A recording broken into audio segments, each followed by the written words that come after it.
Thank you. Welcome to this evening's meeting of the Horsham Planning Committee. I am Councillor Ellis Brown and I will be chairing the committee meeting this evening, and I shall be supported by the Vice Chair, Councillor Van der Boer, and the professional officers. Thank you for attending, and may I remind members of the public this is not a forum for the public to ask questions or challenge the points raised during the debate by officers or members of the committee. You must not engage with the members or call out during the debates. We have a very full agenda. I did that just for you, Councillor Lambert, because I know you were waiting for it patiently there. We have a very full agenda. So if you have requested to speak, when invited to do so, it's important that you keep to the time you have been allotted. This will be monitored and you will be asked to finish once you have used your allotted time. Your comments and discussion points must be relevant to the application the committee is considering. Please refrain from any personal comments relating to the officers and members of the committee. We are not expecting a fire drill this evening, so should you hear the alarm, please make your way to the nearest fire exit located at the rear of the chamber. And we meet outside the Lynn Cross Public House. May I also ask council members and members of the public, please switch off your mobile phones or turn them to silent. And remember to turn on your microphone before speaking and turn them off when you have finished. I will also remind everyone here this evening, please show respect to each other throughout the meeting. When members are voting, make sure your arm is clearly raised so that we can accurately capture the vote. I also remind members on the committee that you cannot vote on applications within your ward. Before we proceed, could the officers here this evening please introduce themselves, starting with the officers on my right. Nick Pettifer, Senior Planning Officer. Emma Parks, Head of Development. Claire Brown, Principal Planning Solicitor. Monica Balazs, Democratic Services Officer. Thank you very much. Agenda item number 1, apologies for absence. And do we have any substitutes with us this evening? We received apologies from Councillor Jay Mercer and Councillor Roger Knoll. Their substitutes should be Councillor Joanne Knowles and Councillor Richard Landery. Thank you very much. Minutes of the previous meeting. Do we accept these are a true reflection of the meeting held on the 5th of August? All those agree? Yeah. Councillor Landery, sorry. Just a query on the minutes. At that meeting, I actually substituted for Councillor Clark when I see his name on there as a apology. There's no notation that I was actually a substitute. I think the previous time there was. Just so. Can the officer make sure that that's amended, please? Yes. And with that amendment, do we agree that the minutes are a true and accurate reflection of the meeting? Agreed. Agreed? Thank you very much. Declarations of members' interest. Are there any declarations to be made by Councillor Vickers? Yes. Thank you, Chairman. I just declare an interest on the first item on the agenda. I'm a Southwater Parish Councillor, but I don't sit on their planning committee. Thank you. Okay, thank you very much. Announcements. There are no announcements from the Chief Exec or indeed from myself this evening. So we'll move on to the appeals. Any comments on appeals? No? Okay, thank you. So we will take the first application this evening, which is DC 250102, land at Campsfield, Linfield Close, Southwater. And could the officer please make the presentation? Thank you. Thank you. The application is made in outline, with all matters reserved except for access, which is to come off the adjacent estate road, Centenary Road. The proposal is for up to 82 dwellings, with a 35% proportion being affordable, which equates to 29 dwellings. This is the proposed access into the site of Centenary Road, which provides for the relevant visibility display and the removal of 3 small trees, a field maple, a cherry and a hawthorn. The proposed parameter plan locates the built development into 2 blocks, separated by and surrounded by public open space and landscaped perimeters. There is a buffer zone to the ancient woodland to the west, an acoustic fence alongside the eastern boundary, and paths to the public right-of-way to the south and to the existing development to the north, which is Mulberry Fields. Illustrative master plan shows how the development could be realised within the 2 blocks, incorporating a good level of separation to the existing development at Mulberry Fields and maintaining the existing boundary vegetation. We have an attenuation pond located at the lowest part of the site to the west, which maintains the buffer zone to the ancient woodland, and there is to be a local area of play within the site. The application site lies to the south of the existing Mulberry Fields development, which is on the southern side of Southwater. The A24 runs alongside the eastern boundary, with the road level set slightly below the application site. The application site has a slope from the northeastern side down to the southwestern corner, where you can see there is an area of ancient woodland extending north-south. The site lies outside of the Southwater built-up area boundary, but does adjoin the established built settlement edge. As you can see in the inset diagram, the site lies within the parish of Southwater, but actually lies outside of the South Water Neighbourhood Plan area, and it's therefore not covered by the South Water Neighbourhood Plan. Here are some photos of the site. You can see the existing poplar plantation within the site and the public right-of-way which runs alongside the southern boundary. Some more views of the site. You can see there's an existing field access gate in the northeast corner and the central tree which is to be retained by way of the development. This is the adjacent development at Mulberry Fields. So the application would be effectively a continuation of that development. You can also see the existing mature vegetated field boundaries to the site. The proposal is sustainably connected to the village amenities available within Southwater, including sport and recreation, the village centre at Lintott Square, the Downs Link, nursery, infant and primary schools and public transport. I've marked approximately where the bus stops are in the nearby area here with stars. The proposal is noted to be outside of the Southwater Neighbourhood built-up area boundary, but would adjoin the expanded settlement pattern along its northern edge where it meets the Mulberry Fields development. Furthermore, the site is well contained within the existing boundaries, which provide for a strong sense of enclosure or a defensible boundary, which means that the development wouldn't unduly impinge on the wider landscape setting. Matters of flooding, landscape, trees and BNG have been addressed and clarified during the application process, with buffer planting opportunities easing the transition into the rural context beyond the site's southern boundary. Water neutrality is to be secured via 2 on-site boreholes capable of abstracting sufficient volumes of water and achieving the necessary filtration, with a suite of planning conditions to secure the filtration, treatment, maintenance and management of the system to ensure that it meets with the DWI drinking water standards. Officers consider that matters concerning noise mitigations, in light of the proximity with the A24 to the east, can be effectively managed as part of subsequent detailed reserved matters stages, should outlined consent be granted.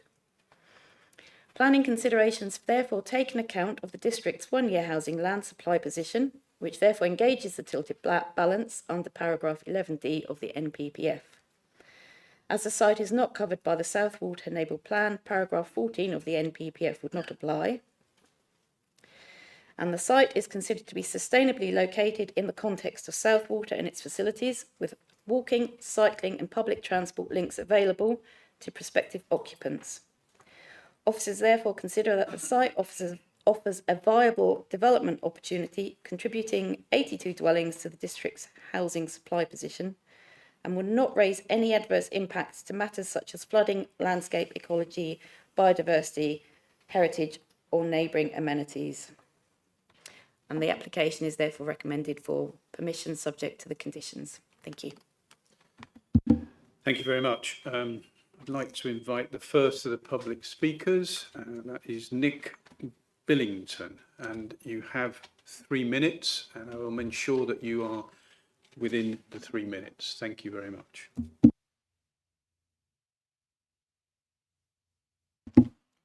Thank you, councillors. Throughout the consideration of this outline application, Miller Homes have worked hard with your officers to create an appropriate framework for the future residential development of the site for 82 new homes. For example, we have made positive amendments to the parameter plan to reconfigure the nearly 2 hectares of proposed public open space to provide a greater buffer to the southern edge of the development and respond to the latest surface water flood risk information. Importantly, the site is well located relative to the good level of facilities within Southwater, as your officers have already explained, being within 25 minutes walk and 10 minutes cycle of the village centre. It also has access to a regular bus service less than 10 minutes walk away. To help further facilitate walking and cycling, the proposals will be supported by a travel plan that will encourage walking and cycling. Matters of parking are for consideration of reserved matters stage, but the levels provided will meet West Sussex's standards. We are also confident that the road network leading up to the site via Centenary Road is suitable for access. Having carefully considered our proposals and supported by detailed traffic modelling, we are pleased that West Sussex Highways have raised no objection to the proposals. Consideration has also already been given to construction traffic routing via a draft construction management plan that was submitted with the application, which demonstrates options for construction vehicles to safely access the site. This will be expanded on and secured via planning condition. In terms of ecology, the proposals have been premised on retaining the vast majority of important boundary planting around the site, with the loss of only the low-quality plantation woodland and limited loss to gain access to the land. Using a combination of on-site enhancements on land south of the site, the proposals will result in a significant net gain in biodiversity beyond the mandatory 10% required by legislation. A large buffer to the ancient woodland is also incorporated, and the Council's ecologist is in agreement with the completed species surveys for the site and the associated proposed mitigation. The proposals will also support local infrastructure via the Community Infrastructure Levy, helping to support investment in local services and facilities. Miller Homes are pleased to be able to provide 82 new homes, including 29 affordable homes, to help meet the desperate need for housing in this district. I'm sure you will all know someone that is struggling to buy or rent their own home. House prices remain out of reach of most, with the average resident of the district needing to earn over 11 times their earnings to own a home in this district. Based on your housing evidence, there also remains significant under-delivery of affordable housing. Could you bring your comments to conclusion, please? The proposals are of a high quality, and we respectfully ask that you support your officer's recommendation to approve this application. Thank you. Thank you very much.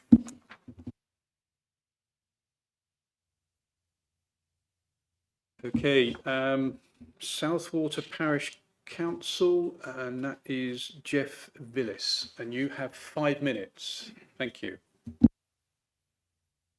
Thank you, Chair. Good evening. I'm Jeff Villis, Vice Chair of Southwater Parish Council Planning Committee. I'm speaking today to formally object to the planning application DC 250102, which is for up to 82 dwellings at Campsfield, Southwater. I'm also a resident of Mulberry Fields, which is the access road that they're going to be using to get to that. We urge the committee to refuse this application due to its serious and wide-ranging non-compliance with key planning policies and its unacceptable impact on our community. Firstly, the proposed development relies entirely on the single access route through the Mulberry Fields estate. This is already heavily used by the residents.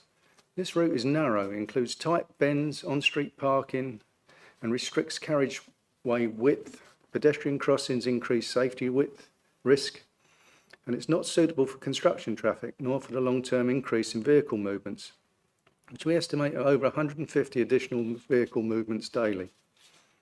The road's currently unadopted by Horsham District Council and therefore remains private, potentially owned by the residents of Mulberry Fields estate. Many have informed me they do not want construction traffic due to safety concerns for the children that play on the roads and their pets on the estate that run across the roads, etc. And there's been considerable damage done already to the curbstones and the grassing of lorries that have actually entered the estate. As many see this road as private, they've informed me they will object to its use by any construction traffic.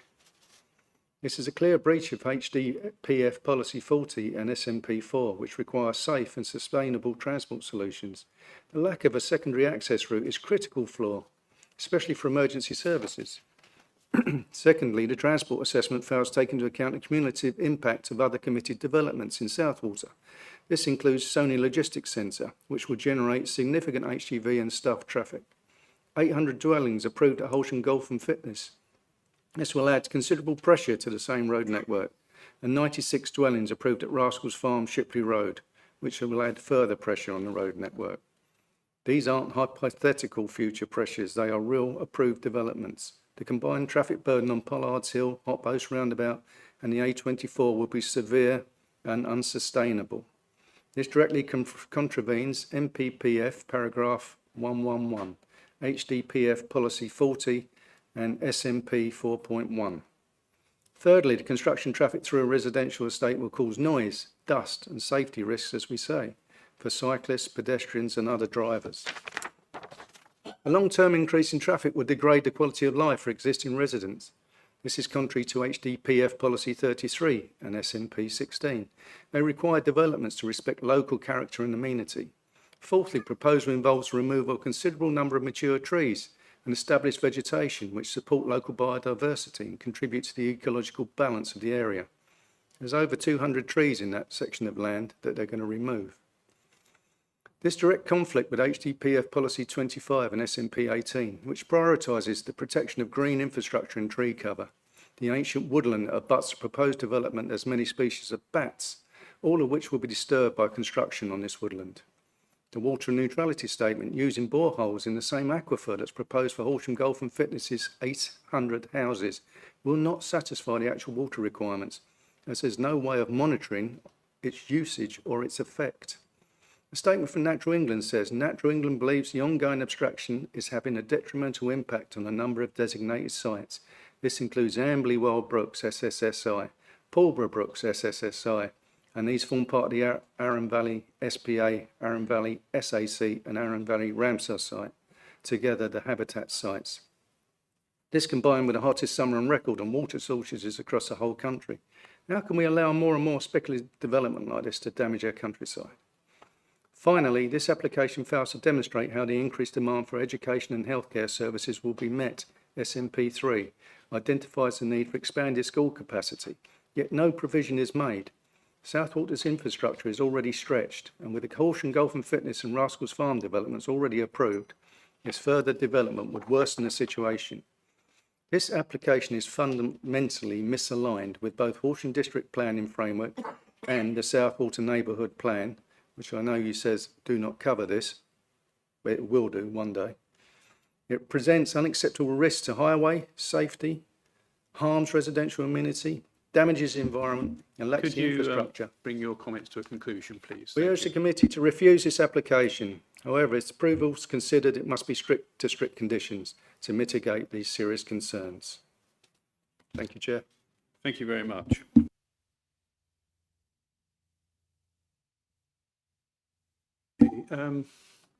Call on Ward Member Councillor Alex Jeffrey, please. And Councillor, you have 5 minutes. Thank you.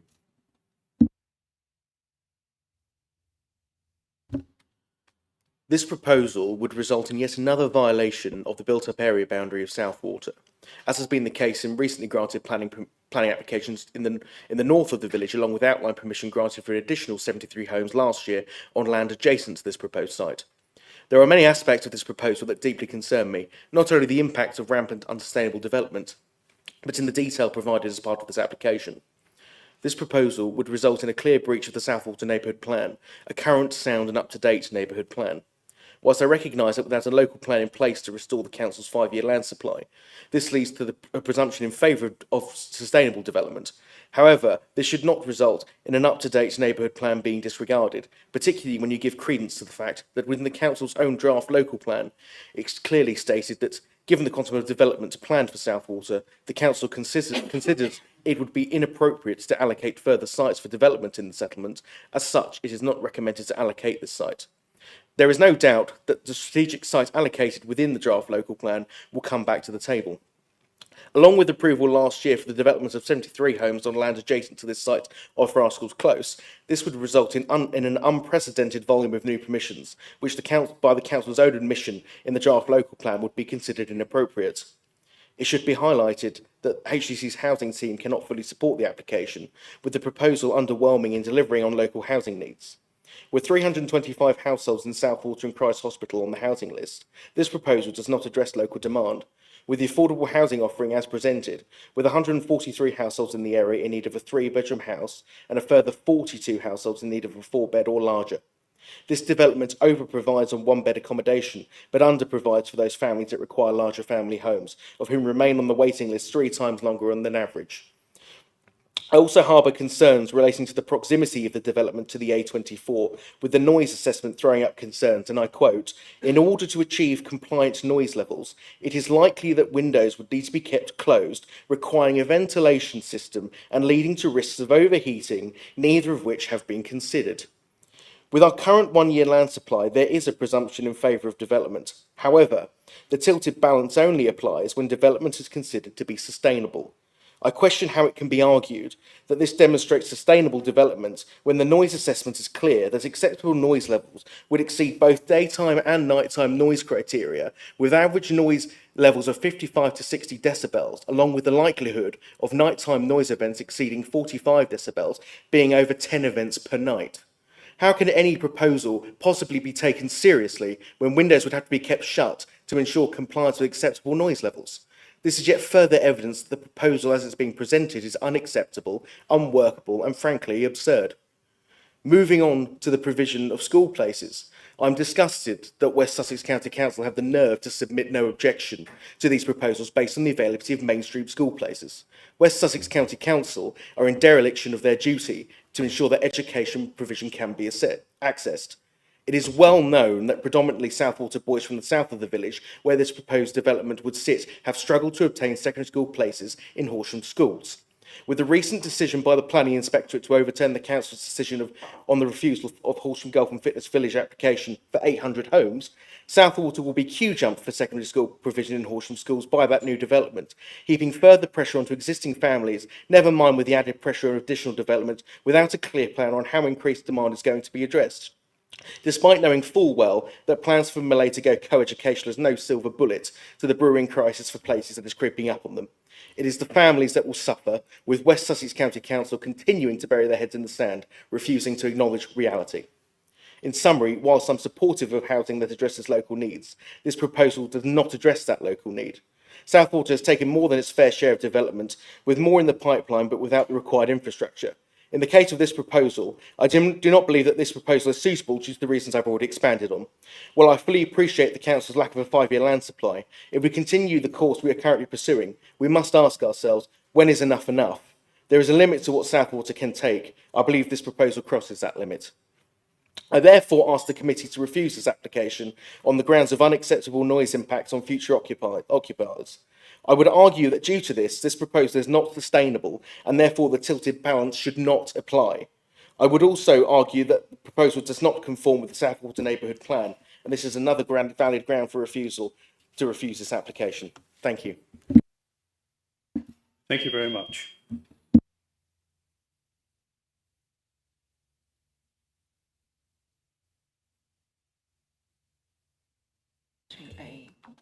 So in terms of the construction management and construction access, we have got a construction access condition on, which is condition 8.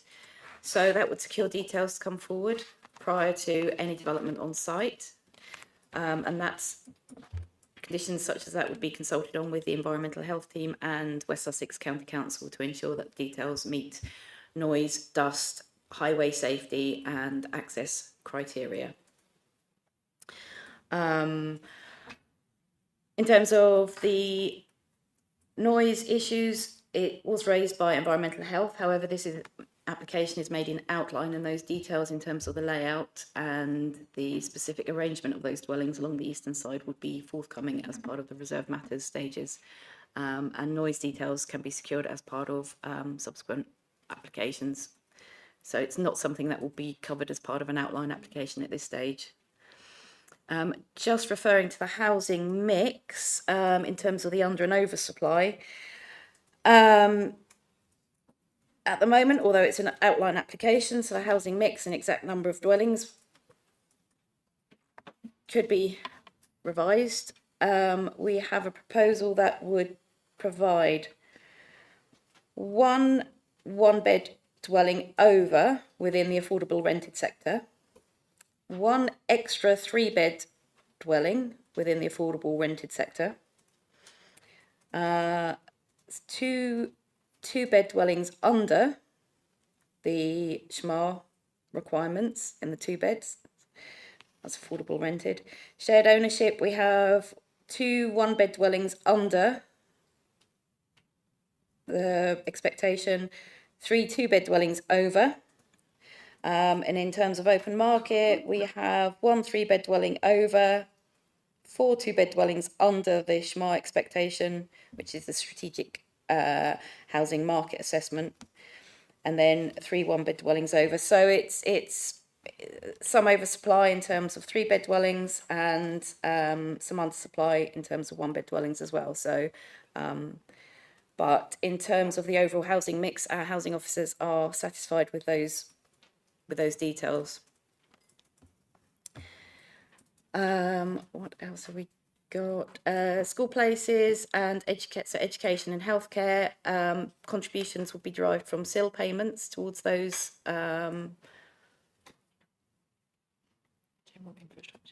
general infrastructure needs. Thank you. The loss of trees. The trees on the site at the moment are a plantation crop of poplar trees, so they would eventually be felled at some point. So that reflects the council's tree officer's no objection comments on the application.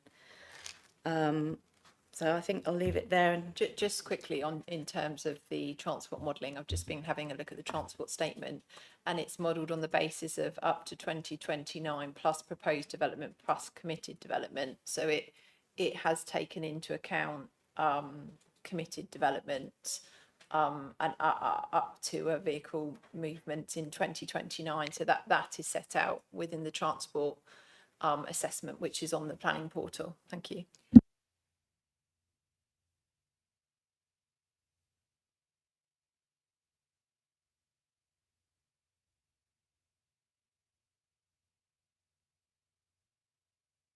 Okay, thank you. Can I ask a point of clarification?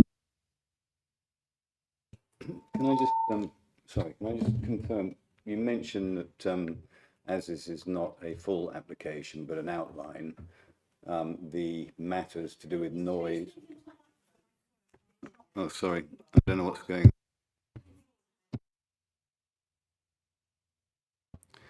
Both lights are, oh, hello. There you go. Yeah, both my lights are on. If it's an outline application, are you suggesting that we could not refuse it on the grounds of the noise issue? I think what you're considering at outline is in principle, could that number of dwellings be accommodated on the site? And our view is an acceptable arrangement in terms of the design of those units and the layout of the units could be provided to provide acceptable amenity for those residents. So I think your question is what does that look like? But in principle, could that number of units acceptably fit on that site? And our view is yes, it could. And details of exactly where their locations will be and what their designs would be around noise can be assessed at reserve matter stage. Thank you. Okay, thank you. Councillor Blackburn, you, as ward member, you can be partaking in the debate, but as you know, you can't vote on the outcome. Thank you. Yes, thank you, Chairman. I'm aware of that. I'm just going to highlight a few aspects from the report on this outline application, which I would suggest could have been more complete, actually. So initial comments by HDC's B&G Ecology Officer noted concerns over the workings out of the enhancements on and off site. These were resolved to a point, but it was noted that the baseline had then been revised, showing an increase in developed land and sealed surface. Also, HDC's landscape architect officer said the open space strategy is unclear. HDC Waste and Recycling says there is no refuse strategy plan. The ecology consultant asks that conditions are secured, and the West Sussex County Council Flood Authority says that clarifications are needed and conditions are advised. The development is also outside the built-up area boundary and is not allocated in Horsham's local plan, nor Southwater's or Shipley's neighbourhood plans. At paragraph 6.9, HDC's local plan stated that given the quantum of development planned for Southwater, the council considers it to be inappropriate to allocate further sites for development in the settlement. And as such, it is not recommended to allocate this site. And I just mention that because there is a large amount of development proposed for Southwater at the moment. including, others have mentioned, Horsham Golf and Fitness, 800 homes, and Rascals. However, we are, as we know, under tremendous pressure from the government to build homes, and in Horsham, we must make our decisions very carefully and be mindful of the tilted balance. And personally speaking, I am extremely mindful of getting that balance right in order to both protect and enhance the district as a whole. Having said that, a development that has the best interests at heart of both its location and the population is harder to refuse than one which fails to live up to its existing responsibilities, never mind bringing added value and let alone being trusted with new sites. And I'm worried that that may well be what we have here. This developer has already built homes next door to this site, and there are issues with regarding landscaping and ongoing maintenance, as well as commitment to the detail that will deliver the best possible outcome. And that's why I made reference to those incomplete aspects in the report earlier. HDC's compliance officers have already had to spend a lot of time on outstanding issues on the site this developer has already built, particularly around landscaping. No water system was installed, there is poor maintenance of the planting, and a number of trees died or had no tree pits. In addition, a pond was missing completely, and another was different to that approved. Now, the real problem is probably maybe not even these issues in themselves, which can happen, but rather when these issues are not quickly and professionally resolved. Instead, issues such as these have required immense effort and persistence by some community-minded residents over months and years to even get a sensible response. As an example, in one case, residents ended up being charged for replacement planting as the developer ultimately stated that it was not possible to determine who was at fault for dying trees. But subsequently, a shallow concrete base was discovered, which would have made it impossible for the trees to survive. So I dare say it was possible then to make a wild guess as to who was at fault, to use their own terminology. I'm just going to provide another example. Where ongoing landscape maintenance is concerned, there is a strategy document detailing the work to be done. There are wildflower areas within the development, for example, and it is stated in the maintenance document numerous times that cuttings will be removed from the site, as is necessary to establish wildflower meadows. Except that's not what is happening. Strimming happens and the cuttings are left and the area becomes scrubland. That's fine in itself, but it's not what was promised. To add insult to injury, as far as I'm concerned, it is then left to the council to chase compliance. I will not be voting on this application as per the rules of the Constitution, but I urge my colleagues to consider these points when they do. We do need to take a stand regarding quality of development on behalf of current and future residents of our district, particularly when there is such tremendous pressure to build more homes. And if there is a majority in favour of approving the application, we need to ensure that appropriate conditions are attached, especially within those areas I mentioned. Thank you, Chairman. Thank you, Councillor Blackburn. I think we all agree that we want good quality developments in the district. I think some of the matters you've referred to can be addressed by conditions, and obviously if you can add a condition on to resolve a concern, then that is what we should be doing. So there is various conditions related to some of those points that you've raised. I wouldn't expect there to be a waste strategy for an outline application with all matters reserved except access, but clearly that's something that needs to be forthcoming with any reserved matters application.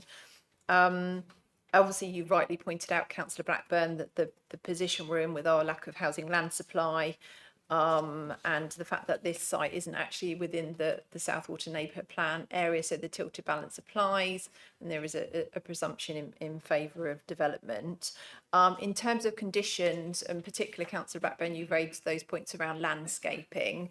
I'd just like to refer you to conditions 19 and 20 of the officer's report, which are quite detailed regarding landscaping, and therefore, you know, if granted that there is a requirement on the applicant to submit those details, obviously if you have any questions on these particular conditions, do let us know. But obviously our view is they are enforceable, they are reasonable and necessary, and you know, good quality landscaping obviously is very important in bringing forward a development. Thank you.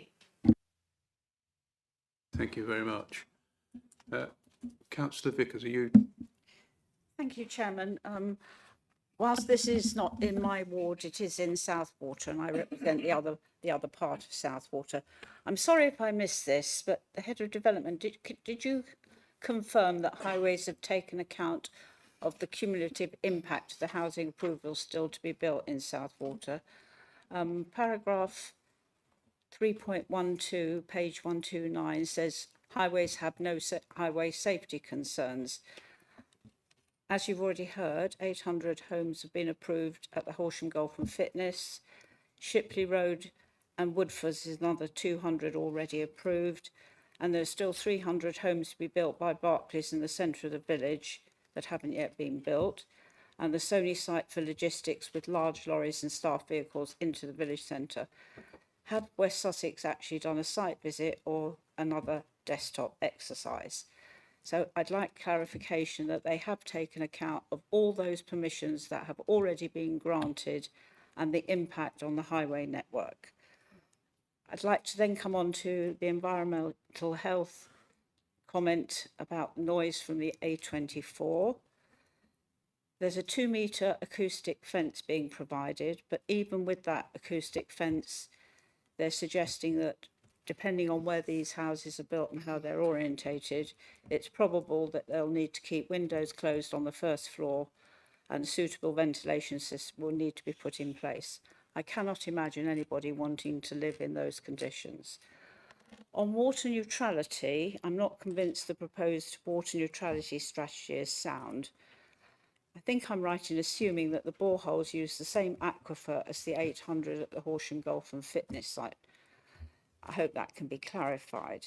Paragraph 6.103 on page 149 states, investigation report sets out a concept design of the filtration need to treat any abstracted water at source, which includes the use of UV filters, reverse osmosis, and a sediment filter with an 8-stage process to ensure the water meets UK drinking standards. This system would rely on an emergency backup system from the mains. What safeguards are in place to prevent mains water use in the event replenishment doesn't work? As you've already heard from others, access to this site is entirely through Centenary Road, which is narrow in places and has many parked cars. My concern about construction traffic can be overcome through a construction management plan, but I would urge an alternative access if at all possible. There has also been concerns expressed about access to infrastructure, i.e. secondary school places. Children in the southern half of Southwater often can't access schools in Horsham, and it's not clear how this isn't going to make things worse. I understand there's still money contributions towards secondary school education, but that doesn't solve a problem for those pupils that can't get into a local school. I understand why the presumption in favour of sustainable development or the tilted balance is the main reason why officers are recommending approval here. If we had an up-to-date local plan and a 5-year land supply, we wouldn't be like this. This site was left out of the draft local plan because it was considered a step too far and more than enough homes were being allocated. At least 1,000 more homes as a strategic allocation is in that draft local plan, and I expect a planning application for this number to come forward shortly.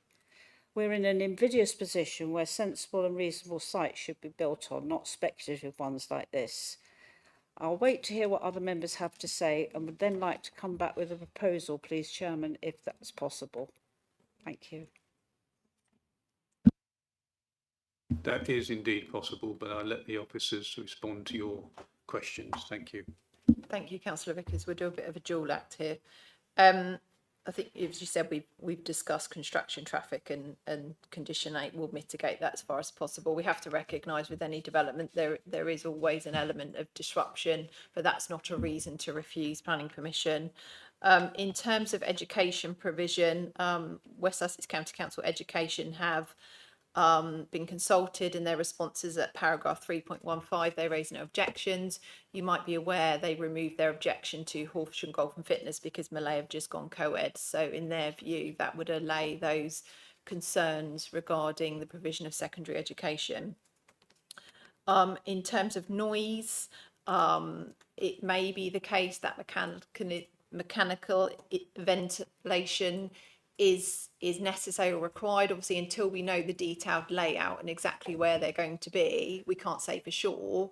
But that's not a reason. You know, that is an acceptable solution. It is used elsewhere. It's not a reason to refuse. Personally, you may not like it, but in planning terms, if there is a suitable solution to reduce or make that noise impact acceptable, then that is acceptable in planning terms.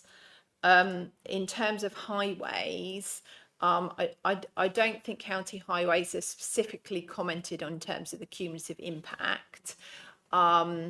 They did raise concerns to the initial transport information submitted, and therefore further statements were submitted. And within those statements, it talks about, as I said, up to 2029 with committed and proposed development.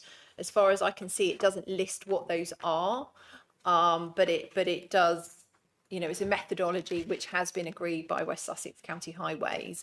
We're not aware if they visited the site or not, so we can't confirm that. And in terms of water neutrality, the point with the shared aquifer hasn't been raised with us before. It's not something we're aware of. The case officer, it's not been raised with the case officer.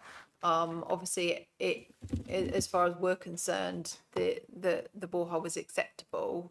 Do you want to just make any further comment in terms of that assessment? Thank you. Well, the application is really assessed in its own right. So, as my colleague says, we don't know whether the aquifer's functionally linked to that which the Horsham Golf Fitness would tap into. But of its, the proposed development is capable of securing its own water source, and that's how it has been assessed in terms of the yield on site. And those boreholes have been drilled, so they have been assessed as being able to provide the required recharge rate and abstraction volumes. Thank you. Can I just clarify the road that goes down through the existing estate to this new development is absolutely inappropriate for building traffic. You wouldn't get a truck with trusses on the back of it down through those hairpin bends. I mean, some of them are less than 90 degrees. I find it quite extraordinary. That, to me, says the council hasn't visited the site, West Sussex County Council. So what can we do as an alternative? I believe there is possibly an alternative route that goes down the side of the developments and could access that way. Is that correct? Yes, thank you. That is correct. So this question was asked of the applicants, and they have gone away and had to look at some options which the County Council, the Highways Officer, has looked at along with our tree officer. So as you can see on the screen ahead, option 1 is to use the estate roads as was initially part of the proposal. So that's coming off Centenary Road. Then we have option 2, which is to use what is the original construction access for Mulberry Fields, and then come down through the retained field access lane, for want of a better word, into the northeast corner of the site. And then there's a couple of permutations there under option 3 and 4. So again, using that, either the main roads and getting into the site. So really the preferable options are option 1, which Highways have considered, they've looked at the road geometry. They do acknowledge it is tight, but possible to access. And then option 2, which again is another potential option, it's viable, which comes down off the retained field access. So if I just go back to the site photos, it is in this bottom corner here. So this behind those trees, which is a line of poplars, there is sufficient width with some pruning of those poplar trees to facilitate construction access into the site, which would then come in via this existing gate in the northeast corner of the site. So that is an option that is available. Thank you very much. So now what do we need to do if we don't feel comfortable with this application? Because at the moment, obviously, we're just looking at the quantum and access. If access is something that's making us feel uncomfortable and we want to resolve that at this moment, can we, do they own the land? Do they have access to the land that we can condition that? Yes, thank you. I did ask that very question, and I believe, I don't think I have it here, but it's under the management, so the management company. So they would be able to facilitate that access to the site. Thank you. So we could have that as a condition. We could have details for construction access to be submitted to and agreed with the council. I think we wouldn't necessarily want to pick an option now, but you could have a condition, and then you'd have to assess the requirements when it came in. That could be in consultation with local members if you wish, but I think obviously we need to make sure it's 100% feasible before approving an alternative route. Thank you. Okay, thank you. Well, in that case, yes, please. We would want the councillors involved, but also we would want to know that if that wasn't achievable, the alternative, the currently proposed route, is not achievable either.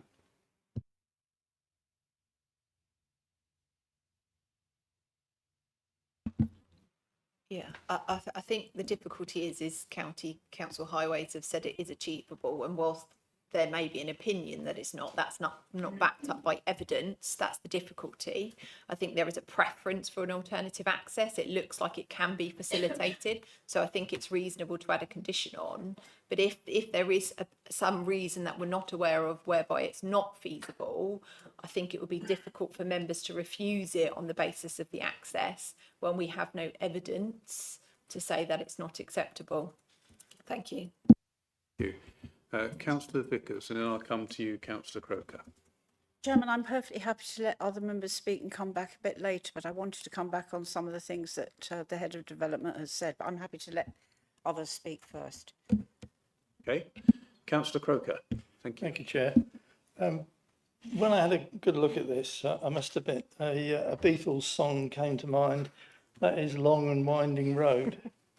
Members have talked about this from the construction point of view. I think it also applies from the general access point of view, and in particular from an active travel access point of view. Half an hour to get to the shops by foot. I think it's if I might again paraphrase something, it's an estate too far. And I'll be interested to hear what other members say. Thank you. Thank you very much. Any other member wishing to speak on this particular? Councillor Livingston, yes. Just a quick one. I was wondering, what is the distance between the A24 and the back of the nearest houses shown in their proposal plan?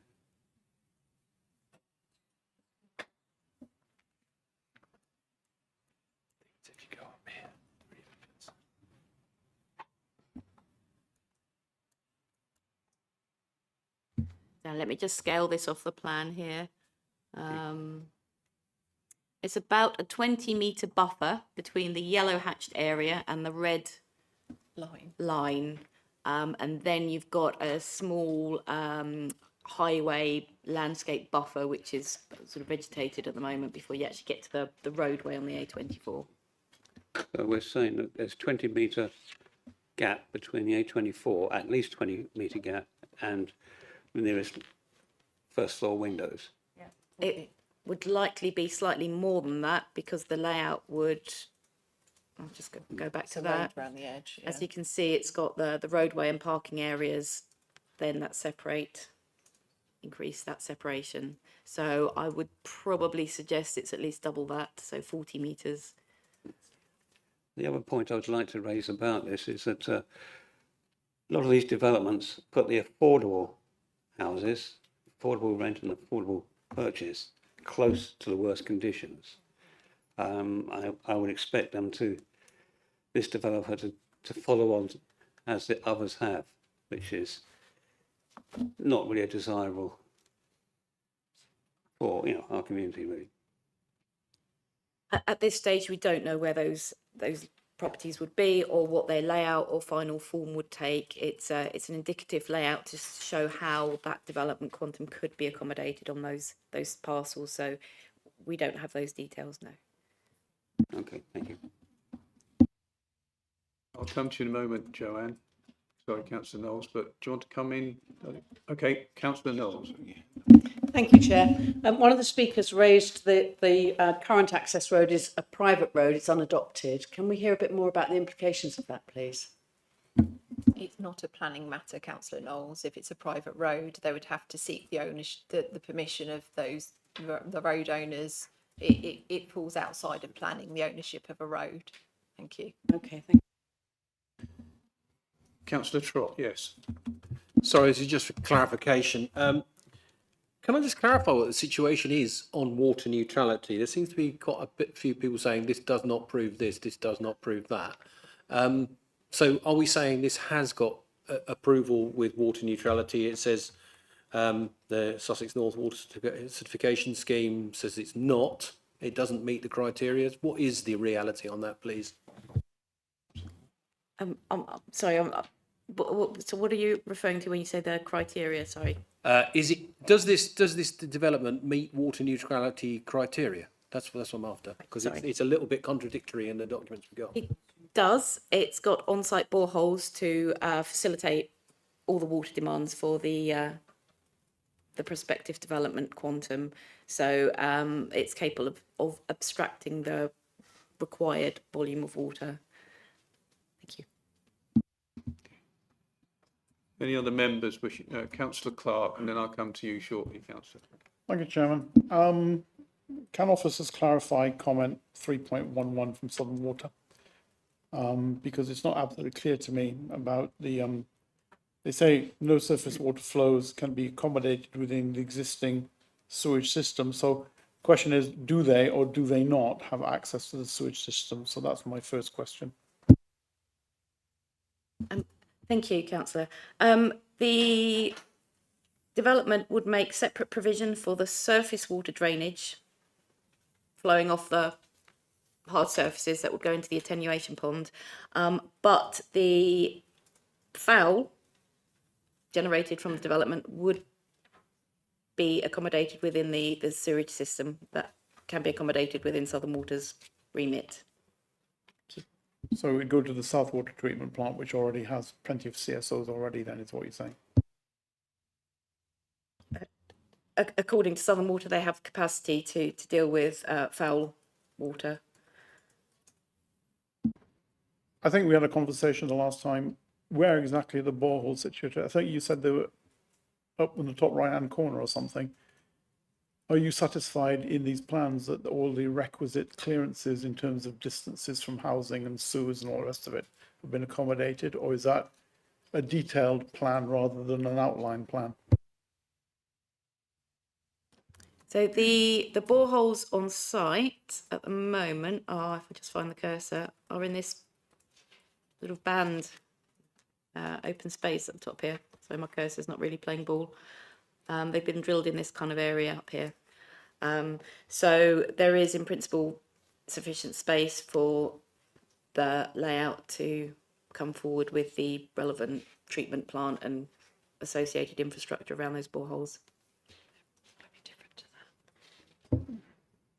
Yeah, I'm quite uneasy with the concept of using these boreholes in this location for the very good reason that, I mean, the water would need serious treatment to be used for a start, which, okay, that can be dealt with by conditions and plans, reverse osmosis and the rest of it. But basically all it said was is they pumped for a period of 48 hours and a 48-hour drawdown. That doesn't really model a sustained use and sustained replenishment, especially if you have another development connected to the same aquifer with 800 houses to it, as we have heard. So I really have reservations about this water neutrality scheme, apart from the fact that you also have rainwater harvesting comments in here, which don't seem to bear anything to do with the application. So did our expert look at this properly?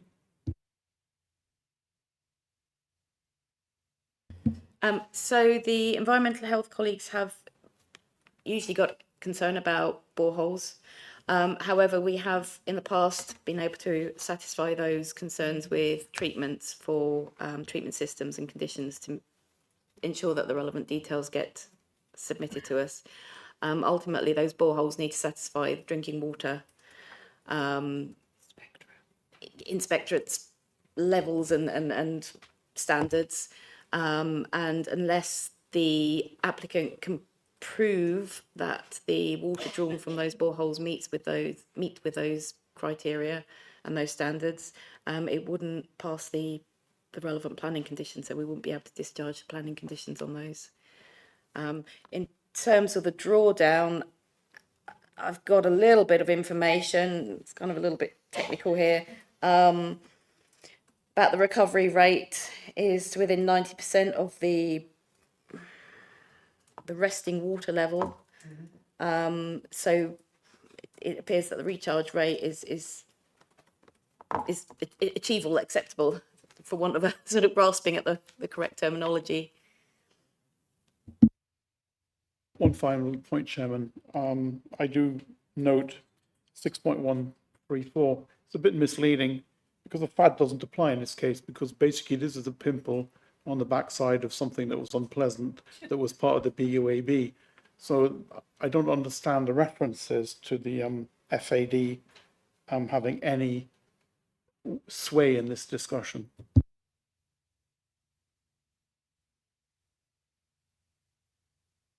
Or can you clarify whether the FAD applies or not?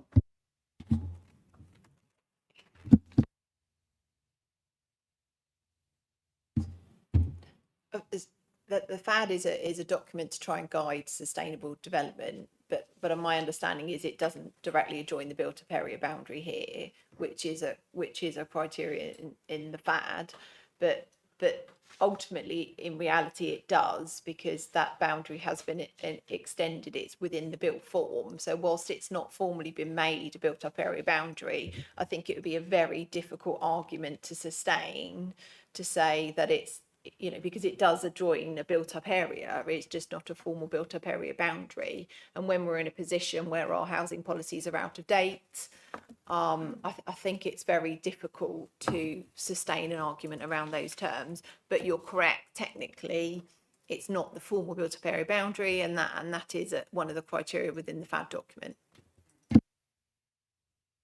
Okay, Councillor Franklin. Thank you, Chair. Just quickly where I am with this. I would have been much more comfortable voting for this if it was in a neighbourhood plan, which I understand for various reasons it can't be, or if indeed it was in the nascent draft or the local plan that's been submitted. In addition to that, I think I'm concerned about the sustainability of this around the noise that residents 20 metres from the A24 might have to live with. I think that's something that if we could come up with a proposal that mitigated that or eliminated that, that would be preferable. And I think the issue around access for construction traffic, again, if there was a proposal that dealt with that, I would be on the whole much more comfortable voting for this. So I'm interested to see what proposal Councillor Vickers might have and whether they deal with these things. Okay, I will come now to you, Councillor. Can I just comment? Just quickly. Sorry, Councillor Vickers. Just quickly, Councillor Franklin. I think and I know members are aware, but I think it's just important to recognise our housing number is significantly more than our draft local plan. And that is the current housing number we're working at. So we can't really just work on the basis of it's not in the draft local plan, because the draft local plan doesn't accommodate our current housing numbers, which are, you know, over 1,300 every year. It's hugely more than what was planned for. So we have to recognise that. And I fully understand the position with the neighbourhood plan, but the fact is it's not in the neighbourhood plan area. So therefore the protection it has under the NPPF is not there. And we are in the tilted balance scenario. So the bar for a refusal is very high. And so members need to be mindful of that. I know it's challenging, but I think we need to be mindful of the policy context in which we are making decisions right now. Thank you. So Councillor Vickers. Thank you, Chairman. Thank you to the officers for their clear explanations on all the points that I raised.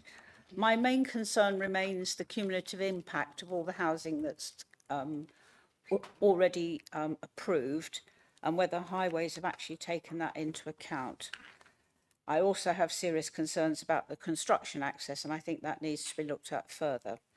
So my suggestion is that I ask the committee to defer a decision so we can get highways to relook at the cumulative impact on the highway network, taking account of the 1,300 houses already approved but not built, plus what's likely to come forward in the local plan allocation site. So that's another 1,000 to 1,500.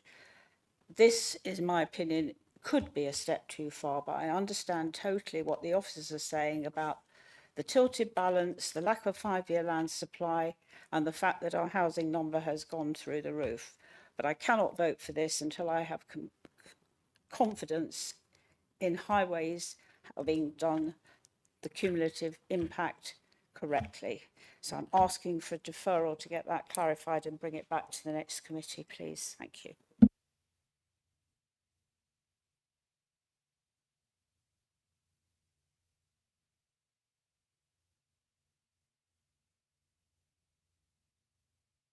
Oscar.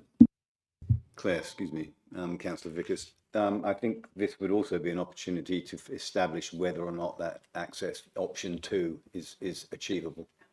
So if we could ask for that too in your motion, please.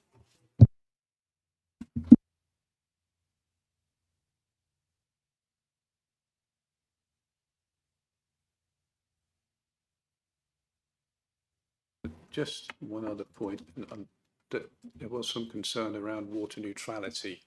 Did you want to get further clarity on that? And in specifically, what did you want to Yes, get thank clarity you. on? Chairman, I would welcome that. I just want to know what safeguards are in place to prevent water mains use in the event replenishment doesn't work. Thank you. Okay. I'll come to you. We're just going to carry this motion forward, the proposal forward.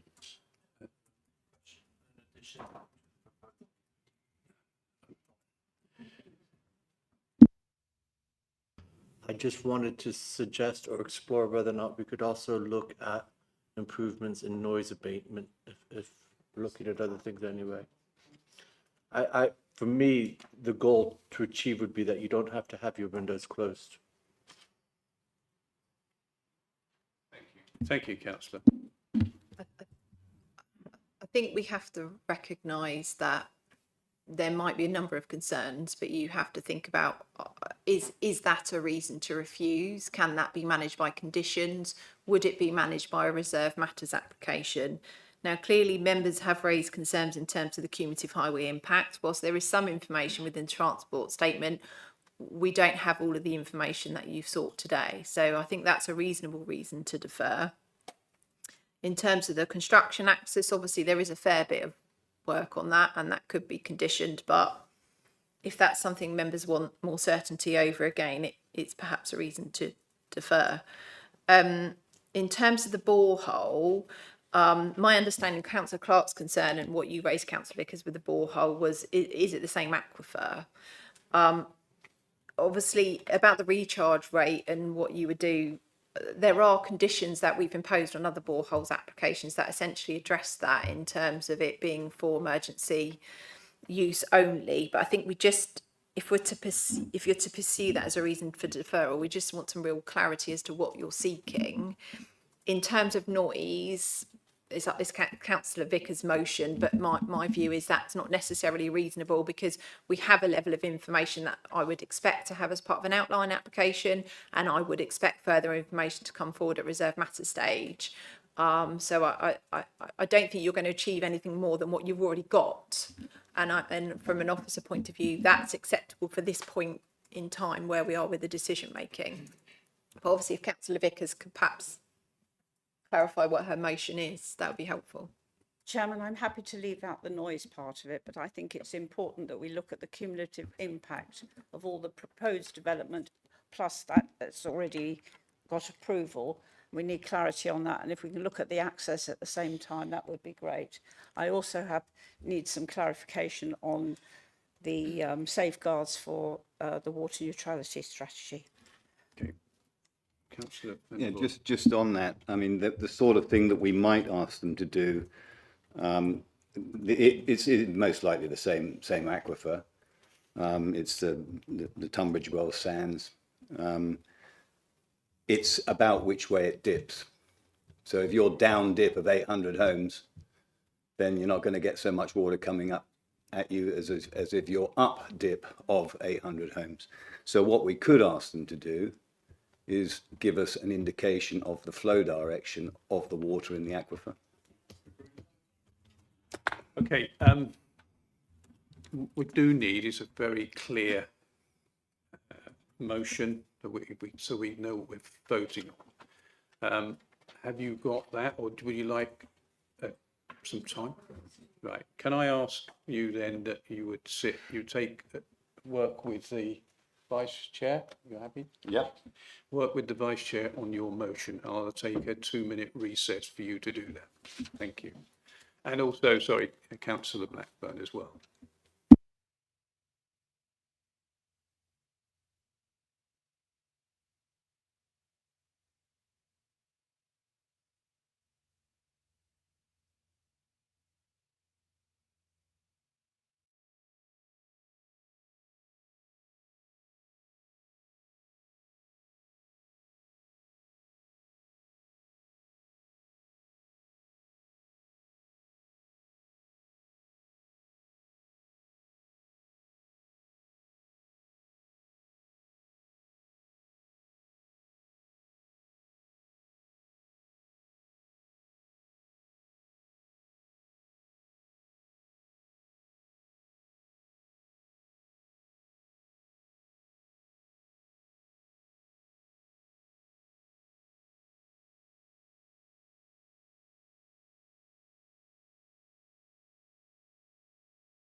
We'll ask for a seconder and then we will take a vote on that proposal.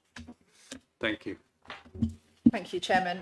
So Councillor Vickers, my understanding of your motion, if I can read my writing, is that you're seeking further comments from West Sussex County Council Highways with regarding their assessment of the cumulative impacts, or, including developments that have been recently permitted and implemented, including but not limited to Horsham Golf and Fitness.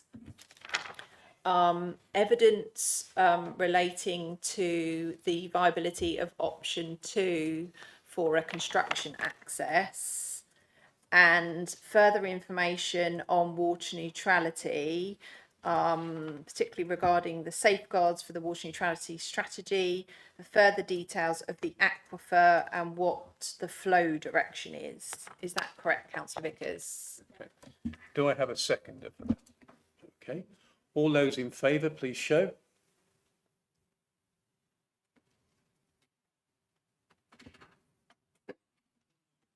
That is anonymous. Okay.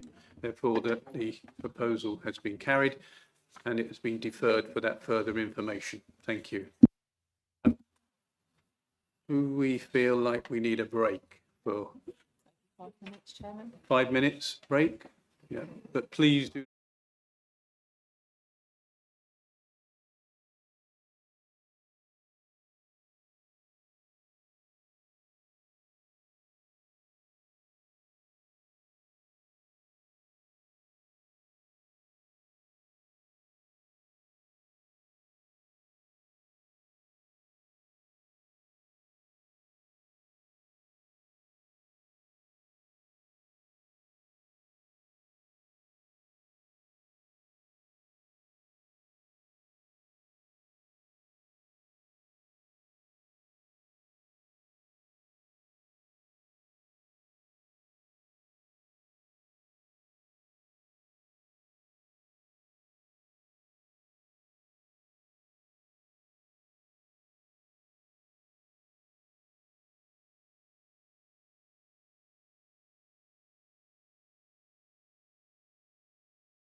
Thank you. Move on to item number 7, which is DC 241835, land to the rear of Rectory, High Street, Rusper. And could the officer make the presentation, please? Thank you. Thank you, Chair. The application relates to a 0.52 hectare site on the western side of High Street at the northern edge of Rusper within the Rusper Conservation Area, and is shown edged in red on the slide here. Formerly linked to the adjacent 1980s vicarage, it is an undeveloped, relatively flat plot enclosed by mature trees and hedgerows, surrounded by residential and community uses, including the Grade 1 listed St Mary's Magdalene's Church and the locally listed Old Rectory. The setting is characterised by a mix of historic and large residential properties and generous plots, with several listed buildings nearby, recreation facilities to the north, and a public right-of-way forming part of the Sussex border path along its northern edge. Planning permission is sought for the erection of 9 two-storey dwellings comprising a mix of 2, 3 and 4-bedroom detached and semi-detached homes. Designed in a traditional style with red-orange brickwork, white weatherboarding, clay roof tiles and features such as chimneys, gables and porches, the scheme sets buildings back from the road to preserve the key views and retain existing vegetation.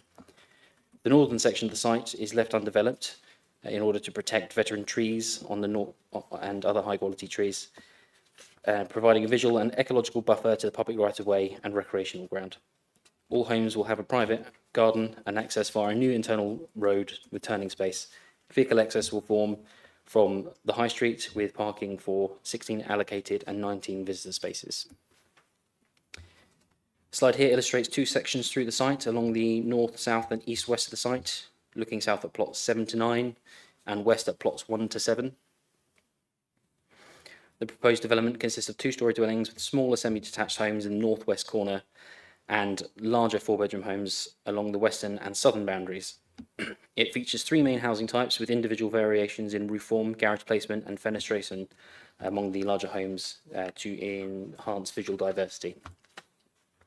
Materials include stock brick, timber weatherboarding on selected plots and tile hanging on others, with pitched clay-tiled roofs with a mix of gabled, hipped and half-tipped roofs. Decorative chimneys are included on each dwelling to break up the roof line and add visual interest. The site comprises a number of trees which are to be removed from the site in addition to some retained. The northern boundary of the site sits adjacent to 3 veteran trees which are located outside of the application site area. The proposal incorporates a buffer zone area to the northern portion of the site to avoid impact on the trees and their root protection areas, both during and post-development. All hard-standing areas within these RPAs will comprise a no-dig method, as proposed in the arboricultural method statement, and is shown in red honeycomb illustrated on the slide here. The red square at the bottom of the slide denotes the area in which the services would be brought into the site, also designed to avoid impact on these trees. Following extensive consultation with the Council's arboricultural officer, the proposed methods as described within the arboricultural method statement were considered acceptable. In addition to arboricultural constraints, the site is also subject to a number of heritage constraints. As previously mentioned, not only is the site located within the Rusper Conservation Area, it is also sited adjacent to the Grade 1 listed building to its south, which is St Mary Magdalene's Church, 2 Grade 2 listed buildings to the east, Guild Cottage and Plough Inn, and a locally listed building to the west, the Old Rectory.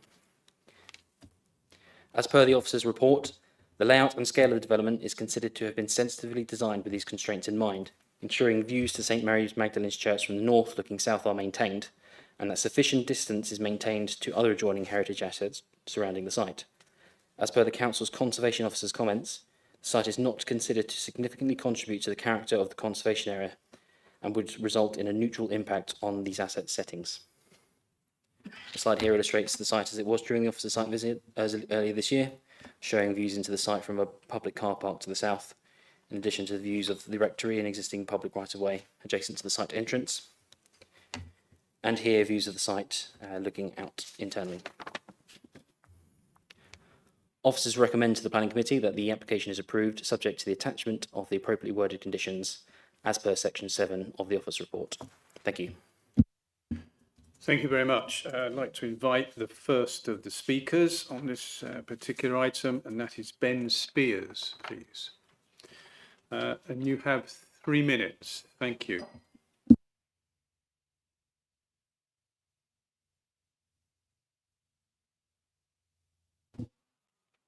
Thank you. You've heard from me a bit already today. I've sent you a couple of emails. I live in the old rectory.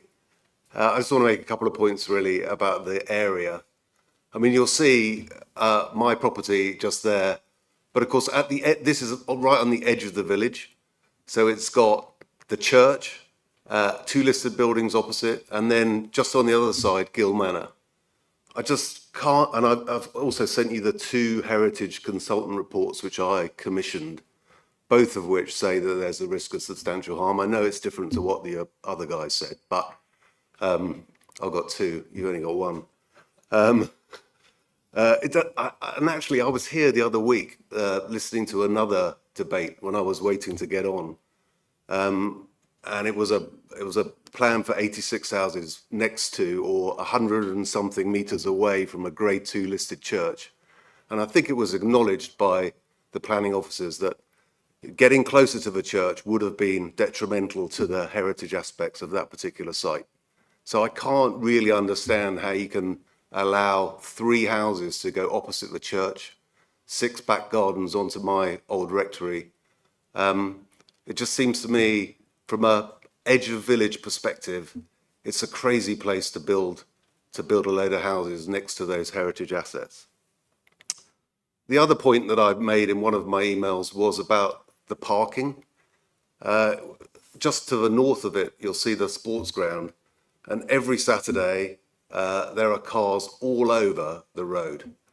I know that Nick, the vicar, will talk shortly. Getting out of his driveway is almost impossible on those days. It's also almost impossible on a wedding day or christening or a funeral, but of course he's probably not going out on those days. But, you know, adding 9 houses into that small vicinity just seems to be bonkers as well. So those were the only points I was going to make. The only question that I had was, I've noticed, as I've managed to sit through a couple of these waiting to get on, that people talk a lot about the tilted balance. My question is whether the tilted balance overrides heritage assets or not. As I understand it, it doesn't, or heritage, heritage matters effectively. So that's one question I've got for the somebody could ask, hopefully. Thank you very much. Thank you. Invite Nick Flint, please. And you have 3 minutes. Thank you.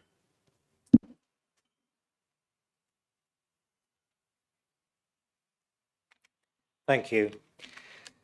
So we're talking about a modest patch of land on the outskirts of a small village, the future of which in the grand scheme of things may seem of little consequence, certainly compared to what we've been hearing from Southwater. But that's the potential big mistake.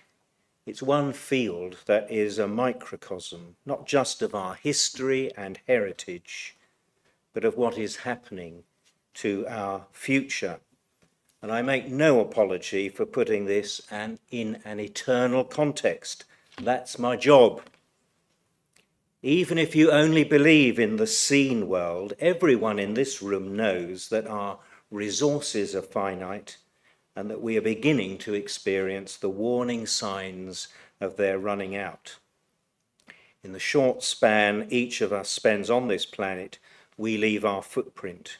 We leave descendants who will face, in a relatively short time, the greatest ecological challenges of our human history. This particular glebe field has a human history going back, at the very least, to the time of Magna Carta, when it was left in sacred trust, probably even longer ago than that, by a veteran of the Battle of Hastings to support a subsequent succession of at least 40 priests, the last of whom to actually farm it did so only a century ago. Over the last 80 years minimum, it served as a village resource for community events, including fetes, bonfire parties, and most recently a village nativity play.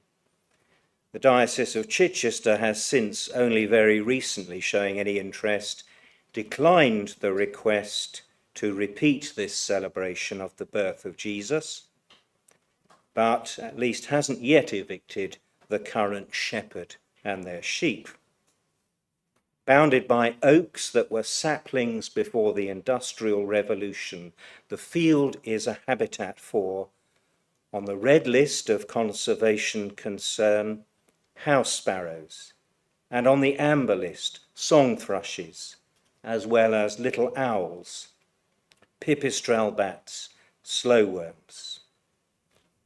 Adjacent to the village sports field and pavilion and recently refurbished tennis courts, I'm mindful that if the area became residential, a complaint about the weekend noise associated with the long-standing football matches could lead to the loss of such occasions. Could you bring your comments to a conclusion, please? Were only one single resident having moved next to these facilities minded to complain. Scant provision of public transport would mean 20 cars in and out, dangerously closer than present access, reducing visibility, and stopping time at the junction with the Capel Road, at which I've personally witnessed already a number of accidents. So please, think locally and act, if not globally, at least gleebly. I urge you, reject this multi-flawed proposal. Thank you. Thank you very much.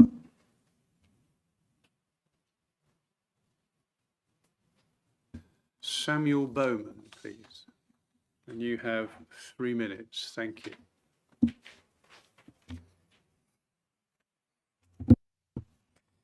Good evening. I'm the agent for this application.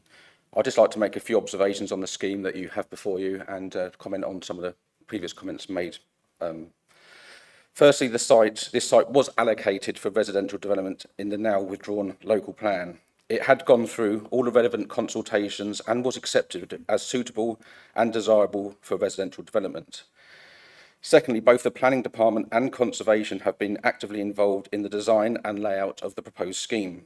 The site layout, form, massing and scale of the units have been developed to best respond to the context and setting of the site in terms of heritage and conservation. And I'd just like to make the point that we did submit our own heritage report and obviously supporting the scheme, and more importantly, your own conservation officer has no objections to the proposal.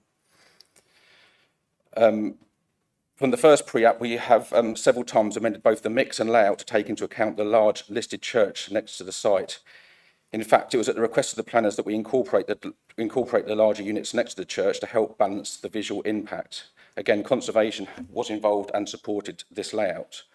Thirdly, at the other end of the site, we have a large open space, which the planning officer referred to, which accounts for approximately 30% of the site. This has been left open and undeveloped in order to protect the large existing trees on the boundary. This greatly reduced the area and is a reason we have only 9 houses within the development and not the 12 as set out in the original land allocation. 9 units on this smaller area site equates to the same overall housing density of the larger allocated site for the 12 units. Finally, the site is currently owned by the Chichester Diocese, and if the committee are minded to grant planning this evening, then the funds will be spent on improvement and repair works to the church. This includes improvement to make the church far more accessible to all, especially the local community and community groups. I thought the honourable gentleman that commented would have support that.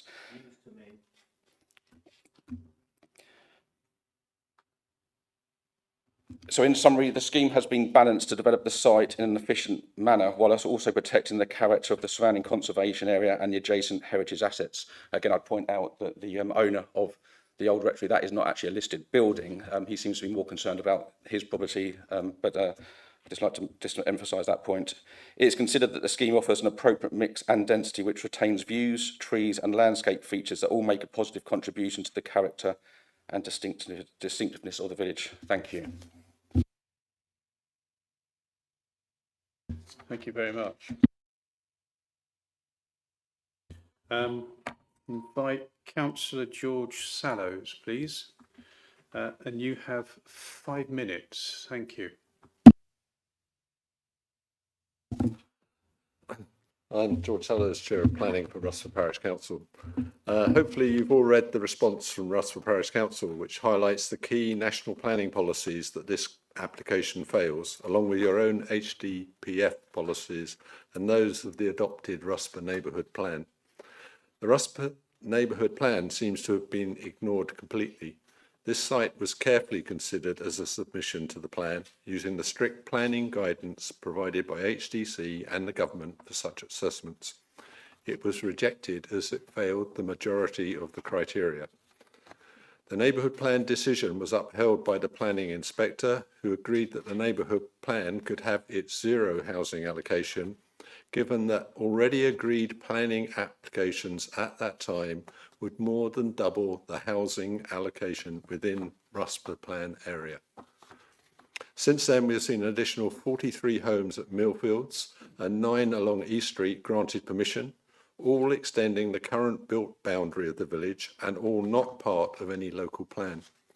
These are in addition to a plethora of other permitted new dwellings around the parish. The area also faces a further 3,000 homes, all entirely within Rusper parish, at a site that Homes England spuriously calls west of Ifield. The application before you now is a greenfield development on an historic glebe field.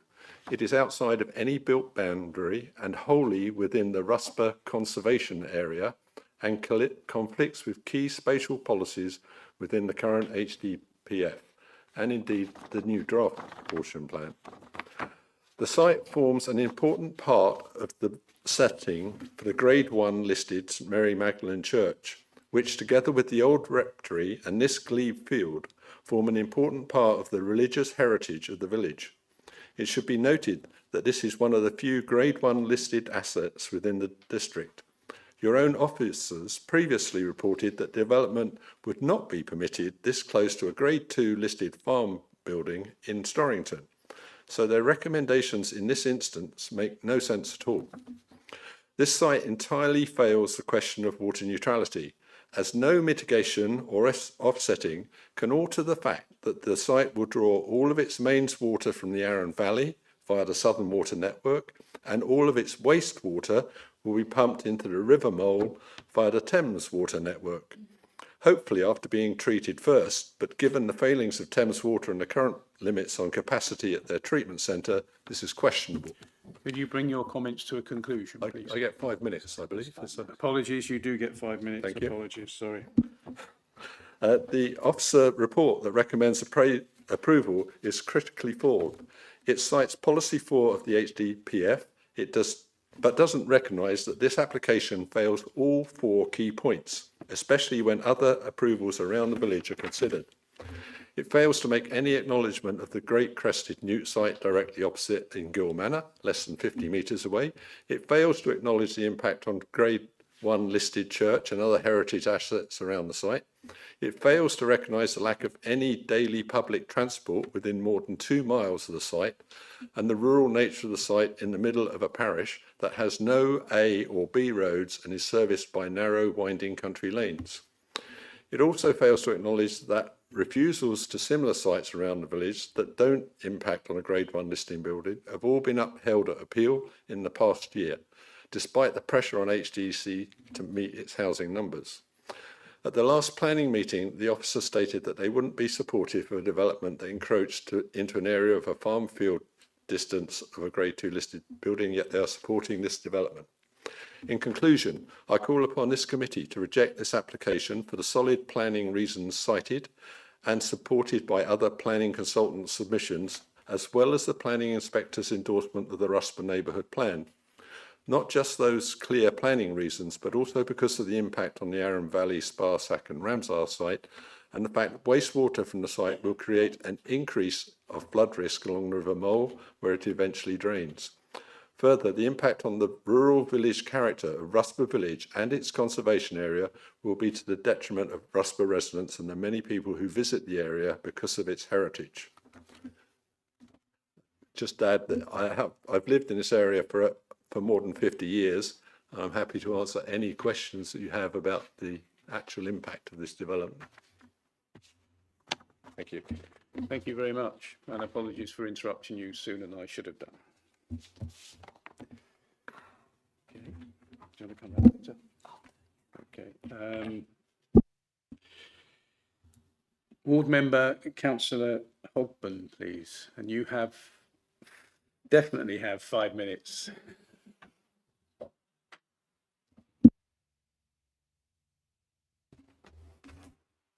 Thank you, Chair. I can't think of a worse place to build houses. The level of protection given to this site. If you were going to pick a place to build houses in our district, where would you put them? Would you put them next to a Grade 1 heritage asset? Would you put them in a conservation area? Would you put them outside the built-up area boundary? Would you put them in an area that's against the neighbourhood plan?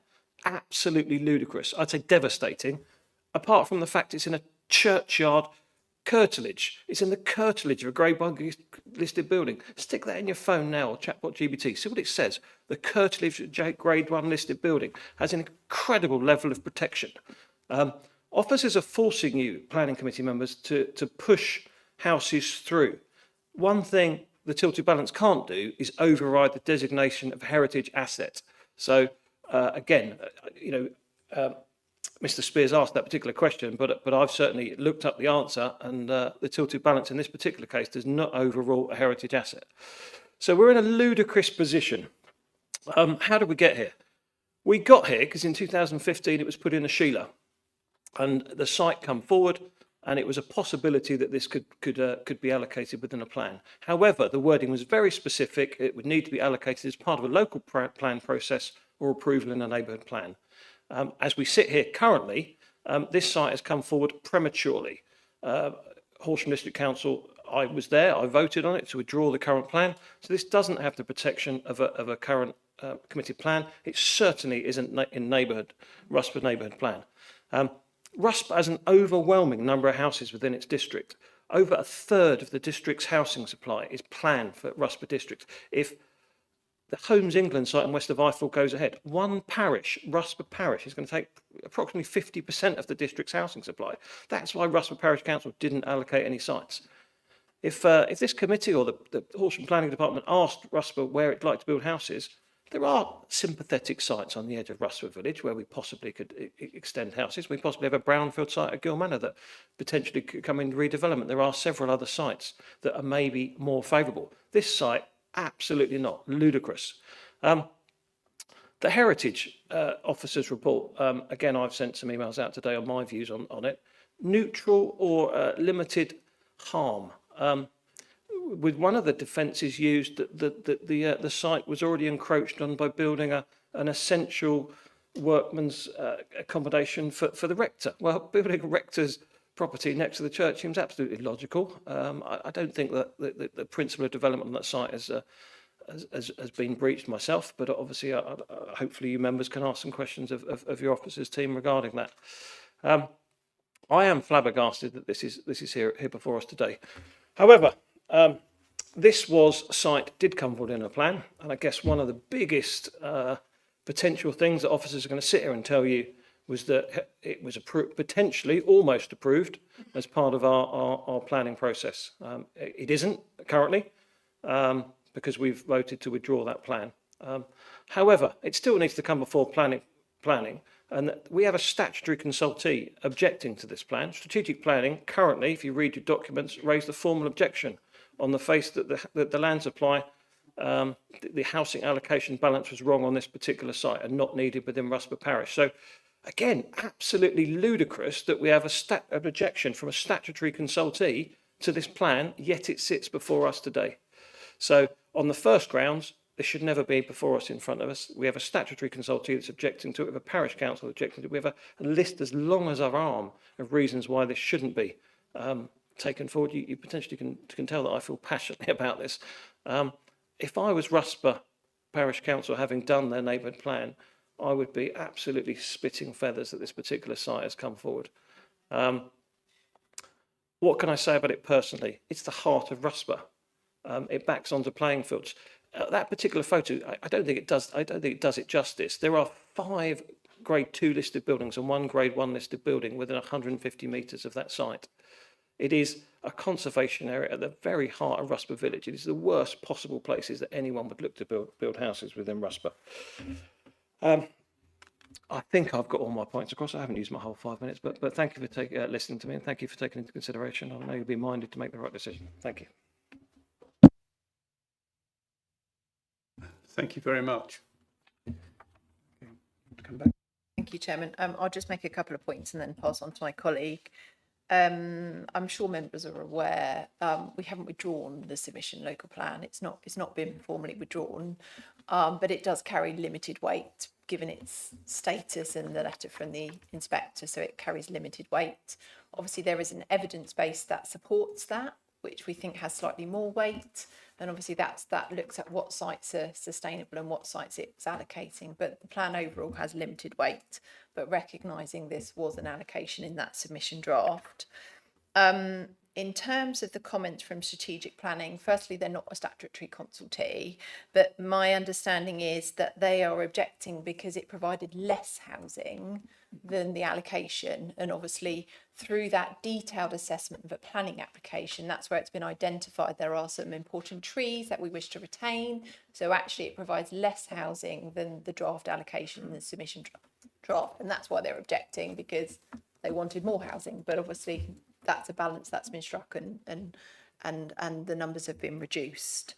In terms of the neighbourhood plan, obviously that is from 2018, therefore it's more than 5 years old and it didn't have any allocations, so unfortunately it's not protected. And I won't reiterate the comments around no up-to-date policies and therefore having to look outside built-up area boundaries, you know, and that's where we are in terms of assessment of planning applications. But I'll just pass on to my colleague in terms of some of the detailed points that have been raised. Thank you. Thank you, Emma, and thank you, members. Just to come back on a few things, just in answer to the gent's question about tilted balances, yes, this obviously does come into consideration. However, as identified by your conservation officer, they've identified there to be a neutral impact. So therefore, when that's taken into the tilted balance, it's given neutral weight, so it doesn't fall either in or out of favour of approving the planning application. With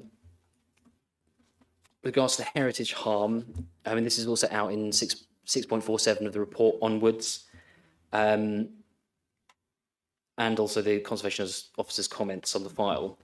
And just to reiterate, the previous point is no harm has been identified, and therefore there's no need to undertake. There's a separate balance to undertake, which is under paragraphs 215 and 216 of the NPPF, where you consider, you basically weigh the harm against the benefits for that specific point of the NPPF. But because we've not identified any harm, we've not had to undertake that exercise. I mean, the clear difference there in Sean's comments is that there's a difference between harm, which always implies a negative. You can't have a positive harm, and an impact, which just implies a change, and that can either be positive or negative, or obviously in this case, as we've identified, it would be neutral. Coming to the comments on the application heard at committee 2 weeks ago at Milton Drive, and obviously it's a different context.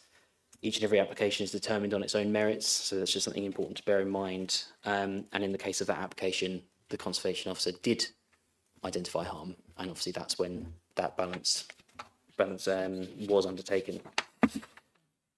Comment was also raised about newts.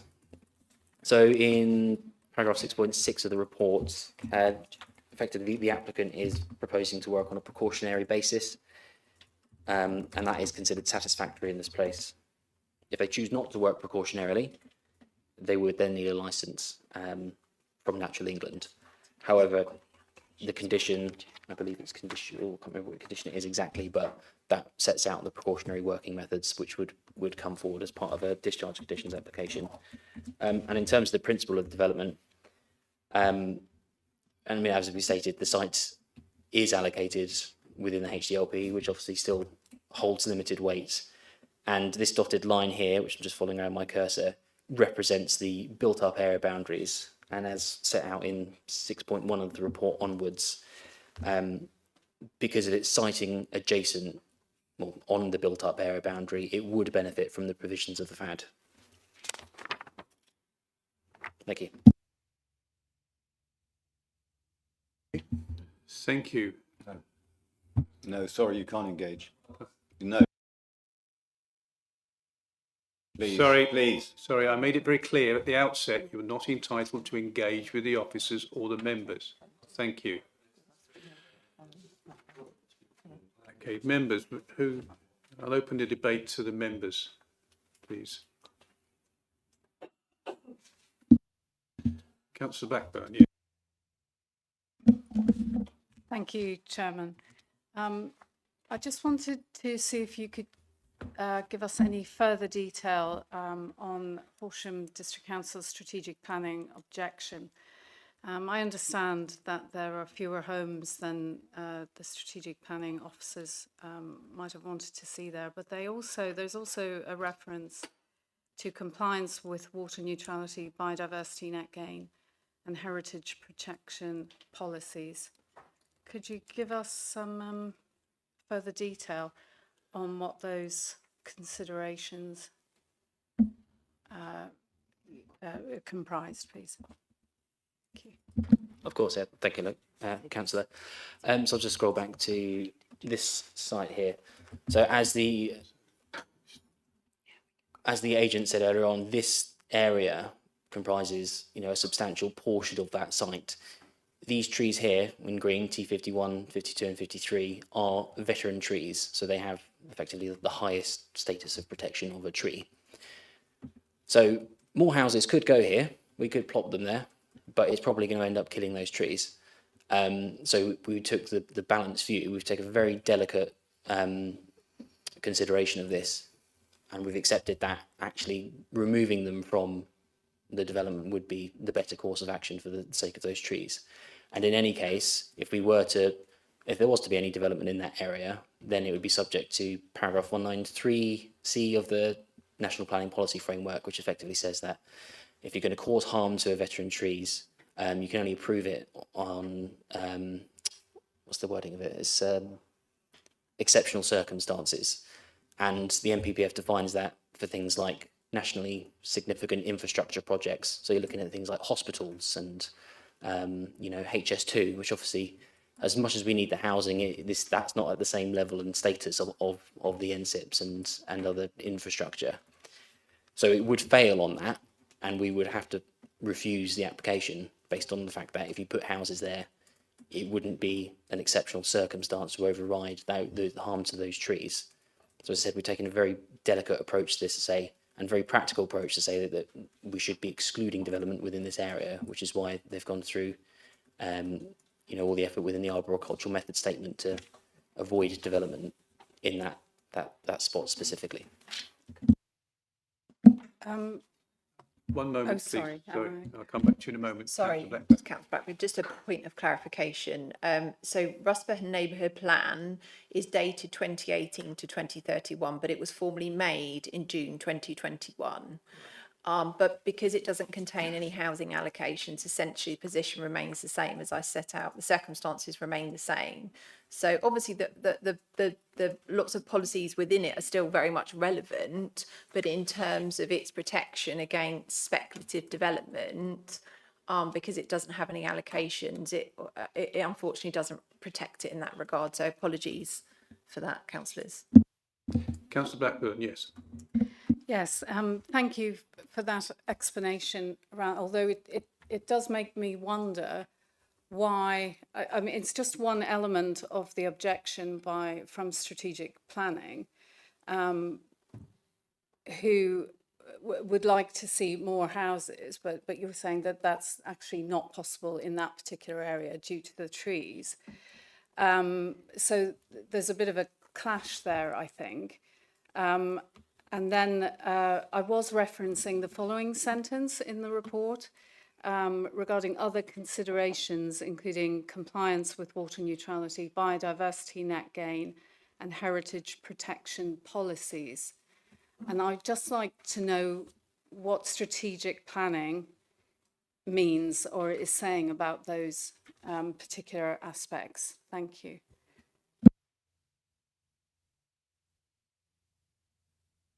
That a paragraph in the report you're referring to, councillor? Yes, paragraph 3.7, sorry. Yeah.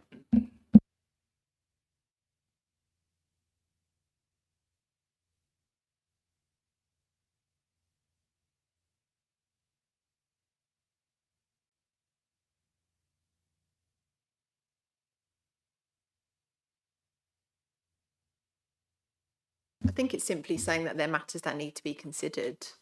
Obviously, when you look at the site, you look at allocating a site, you're doing a high level assessment in terms of the level of housing. Is the site sustainable? And a high level of assessment, it's when the planning application comes in that you have much more detail. And then you can understand some of those constraints a bit more. So I think the point there is just to flag that there are matters that need to be considered from my reading of that. Okay, thank you. Councillor Landeroux, yes. Still on that point of strategic planning, it seems to me what strategic planning are really saying is they're putting in too many big houses. The land could be better used if they had smaller houses. Like, for example, if these 4-bedroom or 5-bedroom houses were actually semi-detached, you'd get more houses in. More units. Yep, thank you, Councillor. So as I said, a very delicate balance has been made in this regard. We note this at paragraph 6.2 of the committee report onwards, but just to summarise, really what it says is that the site is located in an area that lends itself to a housing mix and scale of the development of what's proposed before you today. So including a housing mix with larger plots and more bedrooms. I think something important to bear in mind as well, if I just go back to this site, is, you probably could get 13 houses on here if they're all smaller 2-bedroom units, but that would obviously increase the density. And bearing in mind that this site is on the edge of the built-up area boundary, what you want is a smooth transition into the countryside rather than a big block of development. So having a lower density with the housing mix proposed, it provides with that better character to be able to achieve that. On the matter of the housing mix itself in terms of the numbers, the applicant has provided a viability assessment, which does provide evidence for us that the scheme presented before you today is the most viable scheme in terms of actually providing and delivering housing on the site, and that's important to bear in mind considering the allocation in the HDLP and also the overall need for housing in the district as a whole. So everything has been taken into the consideration, and I'm hoping that the report balances all that out and gives a practical explanation as to how we've come to this conclusion. Thank you. Thank you. Councillor Livingston. I'm deeply worried about this application. This is a conservation area. We're putting houses which are really out of character with that area. Rusper is a beautiful village. It's almost as good as Nuthurst in my ward. Sorry. But putting these houses, which is like a housing estate in the middle of a field which is associated with the church for centuries and has other historic buildings in the area, just does not seem right. To me, it provides a degree of harm which I think is unacceptable.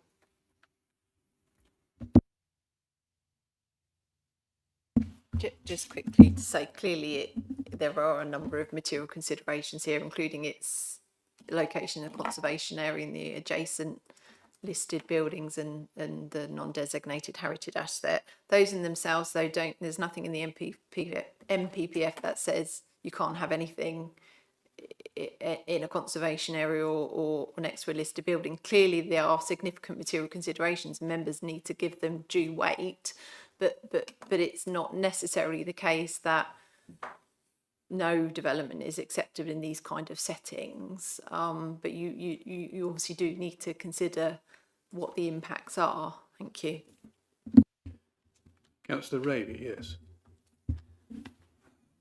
Just the issue I've got with the site allocation is that it appears to be threading a needle to make it viable, to make sure it's not damaging the trees on the north of the site. It's making sure the sight lines work. It's making sure it's protected from the Grade 1 listed church. And I'm also slightly concerned with the built-up area boundary, because actually the boundary is created by the church itself, its car park and the rectory. So essentially, the reason that the boundary is where it is before it goes into the fields is that you've got an ancient church and then the facilities associated with the functioning of an ancient church. So it's kind of pushed the boundary further than it would have been. So that, and in terms of that, blending then into the countryside further on, it feels, as Councillor Hogben said, it feels like the wrong.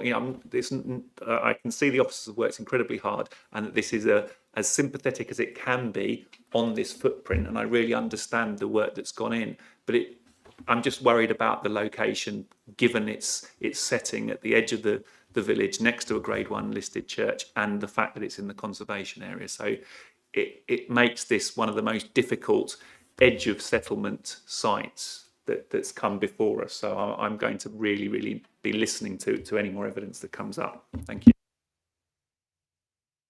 Thank you. Councillor Vickers, you had... Thank you, Chairman. I think what I was going to say has already been said, but a Grade 1 listed building is a very important listing. It's the most important listing that we have, and we have very few Grade 1 listed buildings across the district in relation to Grade 2 and Grade 2 stars. So it's really important that the setting of a Grade 1 listed building is protected. And I'm quite surprised that the conservation officer doesn't think that this development significantly impacts on this listed building or its setting. I'm quite astonished by that, because I know the site well, I know where it is, I've been there many times. I sympathise with the parish council's view, and I know that it was potentially an allocated site going forward. However, we're not there. We have to deal with this application on its merits. So I am unhappy with the impact that this has on the whole setting of all those heritage assets, and in particular the Grade 1 listed building. Thank you.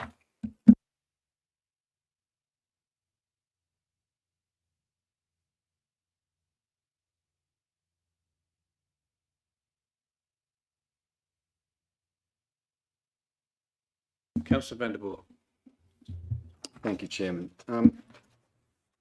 We are going to have to pick our fights wisely when it comes to the tilted balance, and I can't help thinking that this is one we have to pick. We cannot have the government forcing us to build homes where it is absolutely inappropriate to do so. And I think I suggest we contemplate taking a stance in this instance. Thank you. Councillor Trollope, and I'll come to you, Councillor Clark. Okay. You just check that, please. At least it being recorded. Being recorded, though? Yes. Okay. All right. Okay, as it's being recorded, then we will continue. And if you could just... There's no record. No. Okay. Councillor Trollope, yes. Thank you, Chair. Can I ask for officers' guidance on how do we measure impact when making these assessments?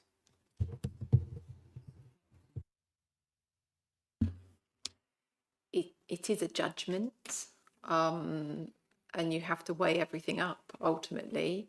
You have the applicant's own heritage statement, you have our own conservation officer who have one view, you have other consultants who've been submitted on behalf of interested parties that have a different view, and ultimately that's your decision, members, is you have to consider all those points and make a judgment.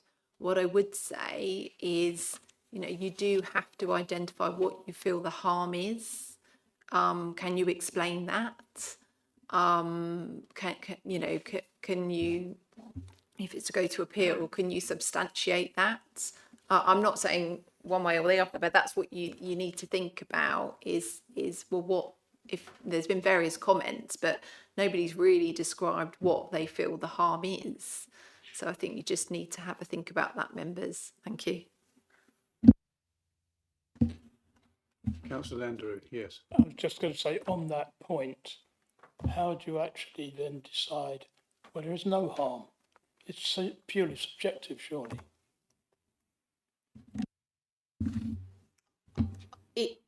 I wouldn't use the word subjective. It's a matter of judgment. Obviously, you've got professional judgment. You've got people who do this for a job and have made various assessments, and those assessments are material for you to consider. So you have an evidence base before you, but that's your job, members, is to make that decision, isn't it? But obviously, if you are minded to refuse, you need to be able to substantiate that.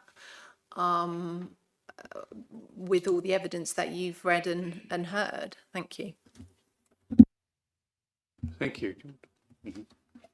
Councillor van der Boer. Yeah, I think there's ample evidence to suggest that there would be serious harm to these heritage buildings, if not just from plonking new houses in amongst them.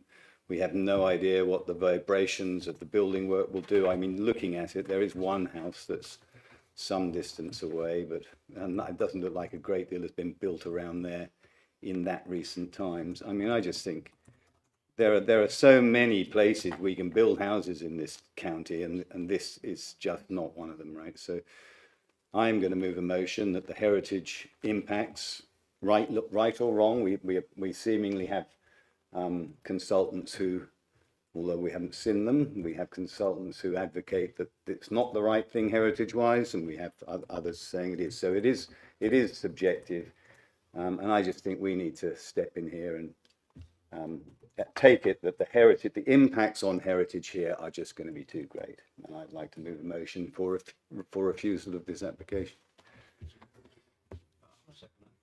We need to get some words for the motion. Thank you, Councillor Livingston.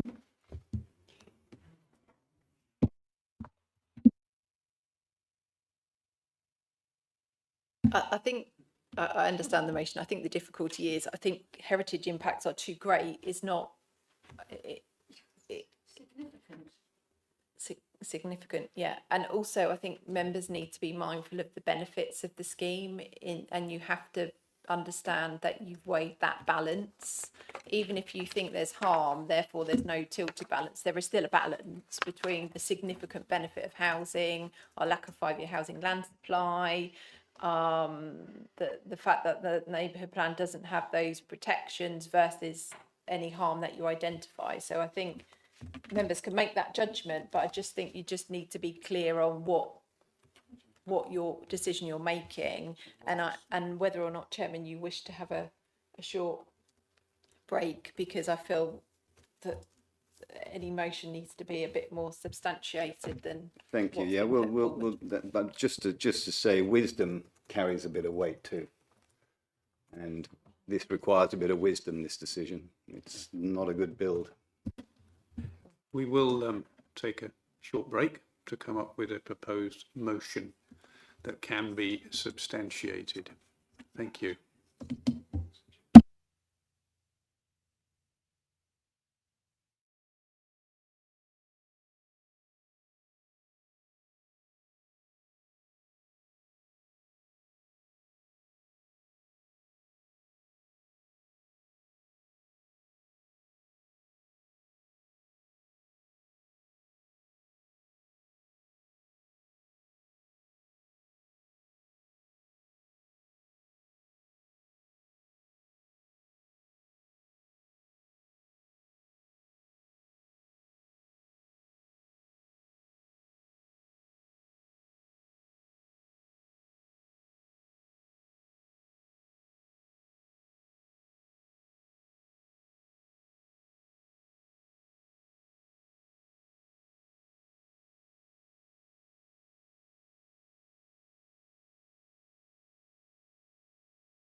Chair will now read out the proposed motion. Thank you. So the proposal is to refuse the application because the harm to historic and listed buildings, to heritage assets and the conservation area that is contrary to the policy 34.4 of the HTPF 2015, and that the benefits of the development do not outweigh the harm and are contrary to 215 and 216 of the MPPF.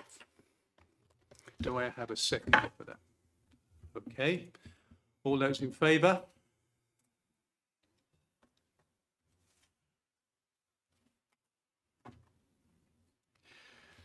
All those against?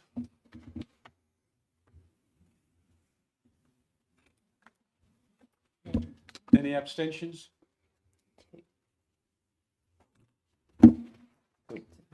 4, 12 against, 1 abstentions, 2. Okay, therefore the application has been refused. Thank you.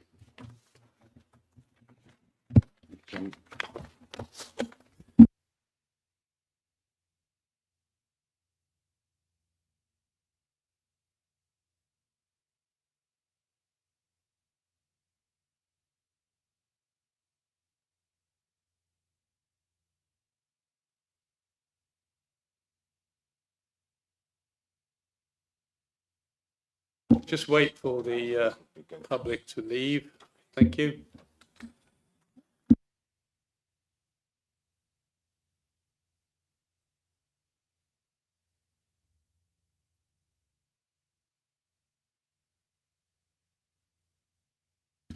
Okay, thank you. Moving on to item number 8, which is DC 240075. It's the Church Centre, Causeway, Horsham. Could the officer please make presentation? Thank you.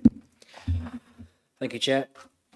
The application site is located on Causeway, Horsham, within the Horsham Conservation Area. The site comprises and is situated adjacent to a number of listed buildings, as shown in yellow on the slide here. This application was deferred from committee in February of this year to seek additional information with respect to noise to neighbouring properties. The application sought full planning application for a partial change of use of the building to allow the operation of St Mary's Preschool.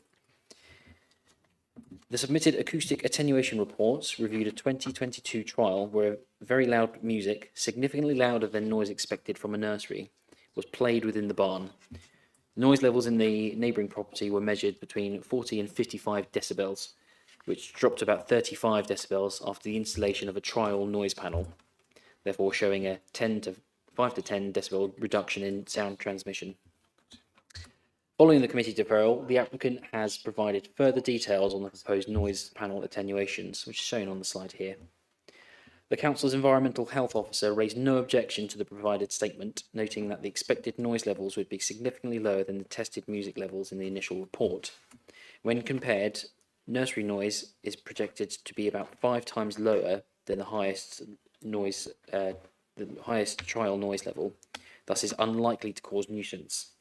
Further mitigations could reduce this, but given the findings, such measures are not deemed necessary to make the scheme acceptable. Overall, the evidence shows the nursery noise output would not exceed that of the existing lawful uses and is unlikely to harm neighbouring residential amenity. Officers are therefore of the view that no further conditions are necessary as a result of the provided reports, as conditioning the mitigations to be installed would not meet the test of the MPPF in terms of necessity. Officers therefore recommend to the committee that the application be approved in accordance with section 7 of the report. Thank you. Thank you very much. Invite the first speaker, and that's Nick O'Riordan, please.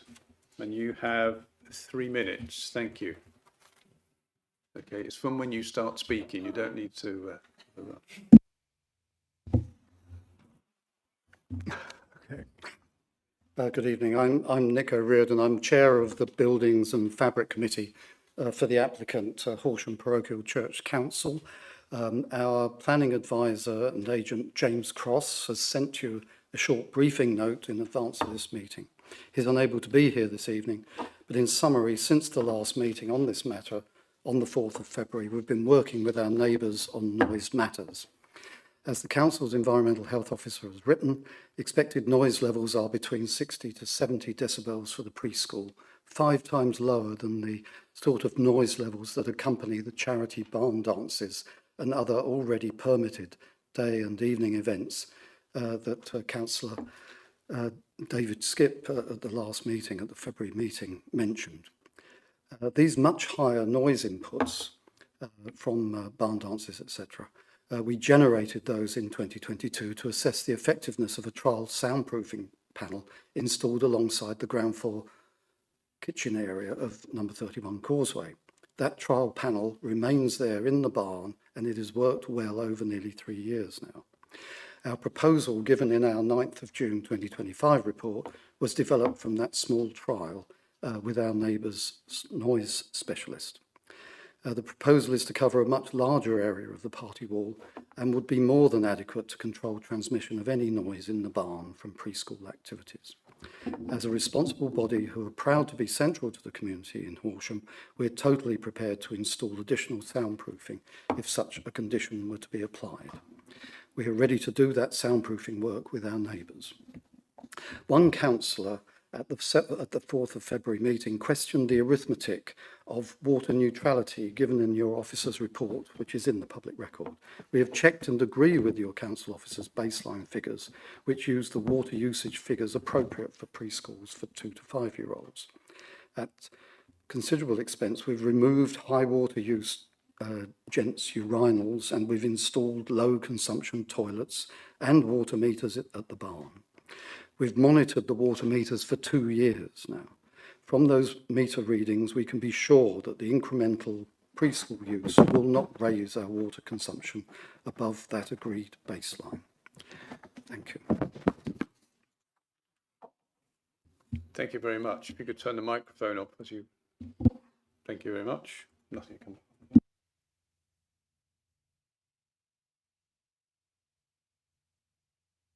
Okay, the Reverend Sam McGuinness, please.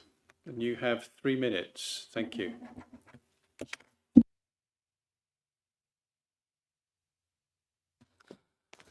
Thank you. Thank you for your time again this evening. I'm the Reverend Sam McGuinness. I'm the team vicar in the ecclesiastical parish of Horsham. I've been asked to read a statement on behalf of the preschool management, just reminding the members of the committee of the community benefits of the preschool and an update on how they are addressing the previous concerns of some of the local residents. So St Mary's Preschool is one of the very few community early years settings remaining in Horsham. The day nurseries are mostly run by big chains which necessarily focus on financial gain. At St Mary's, however, we are focused on supporting the whole family, teaching our children to care for each other and their community and environment. For example, through our intergenerational activities, our little litter picking and eco projects. We have a strong and experienced team who are passionate about supporting each child to become great team workers, problem solvers and creative thinkers. We teach them how important it is to contribute to the needs of the whole group whilst caring for the needs of the individual. Likewise, we understand that the individuals in the Causeway are concerned about the noise implications of our move, whilst also wanting to nurture the preschool as part of the St Mary's community. The outside area will not be big enough for large numbers of children. On the days when we have more children, we will continue to take groups to a section of the vicarage garden to play as we do now.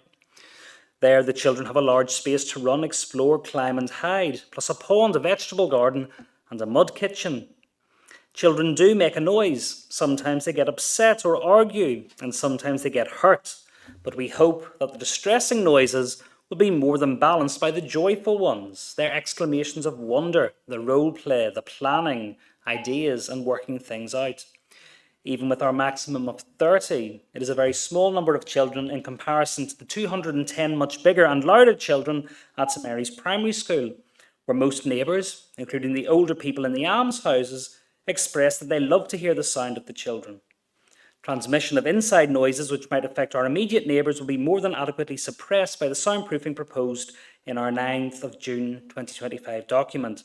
As far as traffic disturbance is concerned, many of our families walk or scoot, and we are working on the idea of a walking bus from Sainsbury's, which would help with the reduced time allowed for parking there free. Now that the concerns of local individuals have been addressed, we hope that our councillors will also show their support for the wider benefits of our preschool to the community by allowing our long-awaited move to go ahead. Thank Thank you. Thank you very much. Okay, I will open the debate to the councillors and Councillor Trott. Yeah, as the ward councillor, obviously I don't get a vote on this one. But I would just like to make one point, if I may. Whilst totally understanding the benefit of the facility to the community, and it's a much needed asset, and it's completely acknowledged that the good work that it does, including many, many years ago for my own kids. But I do have a degree of sympathy with the local residents as far as the noise.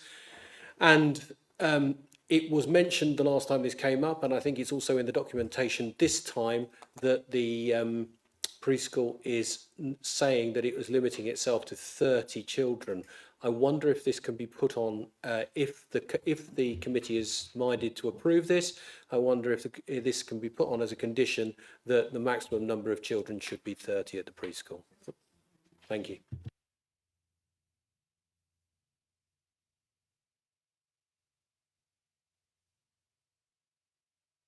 Yeah, can do. You can do. It's always a little bit more tricky to enforce those kind of conditions, but it's not impossible. And if members felt that was necessary, then we can add that on. Thank you. Thank you. Councillor Vickers. Yes, Chairman, thank you. Just for clarity, one of the regulatory condition number 5 says 8:30 to 3:30 Monday to Thursday, 8:30 to 12:30 on Fridays, at no time on Saturday and Sunday, nothing about public holidays. Can that be added, please? Yeah. Thank you. Councillor Raby, yes. It was just on the adding a comment about 30. I can't see how having 33, 35 children would make any difference to the noise, but it might have an impact on the viability or the local need. So I would be minded to not have that. Okay. Okay. Come back to Councillor Trott. Do you still want to pursue the condition? Well, as I'm not actually voting on this, I don't think I can propose anything particularly. It's all right. Okay, thank you. Okay, just in time there, Councillor Croker. Thank you, Chair. Just regarding the noise impact, I must admit, having read several reports in the pack, I'm still slightly confused. We seem to be saying that the existing trial panel, which as I understand it is a trial panel because it's a historic building, is effective, but yet the applicants seem to be saying they're willing to do basically the whole wall. But we need to take that on trust, I presume, at the moment. Given that the trial panel seems to be accepted, but because it's a trial panel, it could actually be refused a planning application when it no longer is a trial. Is there some way of conditioning that there needs to be a noise abatement panel in place before this application can become effective?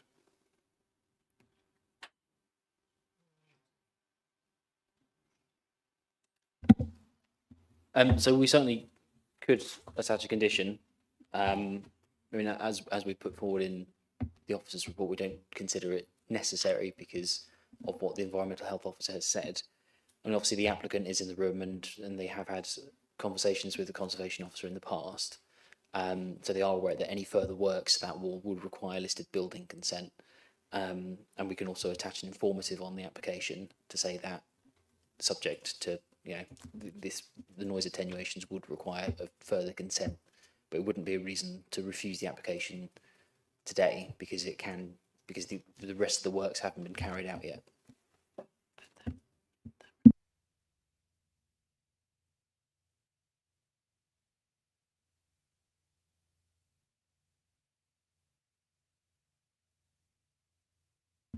Sorry, Councillor Croker, just to say that we can add a condition to require the further acoustic attenuations to be implemented prior to first occupation as use as a nursery.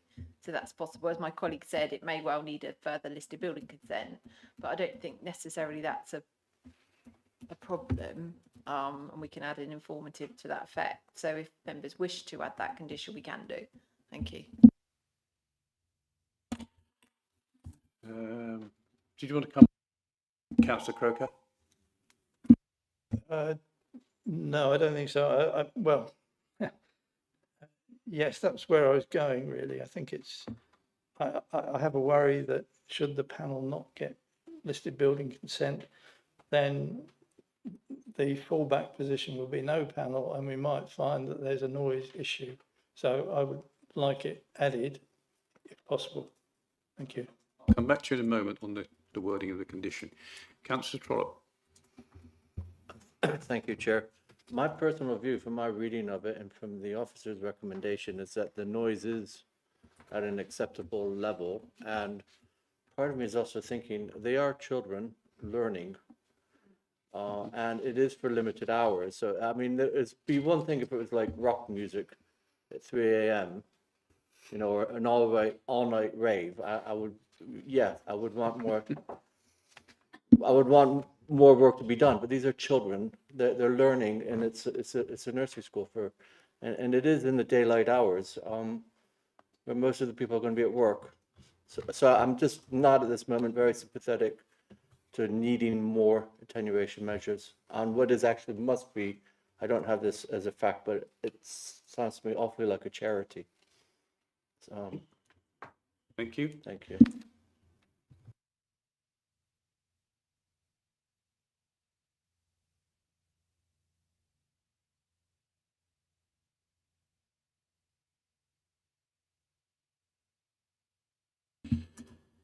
Councillor Croker, do you wish to put forward your condition and the wording of that condition? Yes, I would like to put forward that condition, please. But I need a little bit of time to get some wording together. Yep. So I do have some suggested wording here for you, Councillor, if you want to consider it. So it would be a pre-occupation condition, and it would read something along the lines of, prior to the first use hereby approved taking place, the noise mitigations as detailed in the submitted acoustic attenuation proposal report dated June 2025 shall be installed in strict accordance with the proposed details unless otherwise agreed to and approved in writing by the local planning authority. And the reason would be for, in the interest of of neighbouring amenity and in accordance with policy 33 of the Horsham District Council Planning Framework 2015. And also the informative would read something along the lines of, the applicant is advised that the proposed noise attenuation as detailed in figure 1 of the June 2025 acoustic attenuation proposal report would require the benefit of a listed building consent application prior to the works taking place. Thank you. Are you happy with that condition? Okay, thank you, Chair. Okay, we will vote first on that condition. Do we have a seconder for that condition? Councillor Clark. Okay, all those in favour of that condition, please show. People clear, are members clear on what the condition is? Yeah? It's just the condition. Okay. Okay, all those in favour of the condition, please show.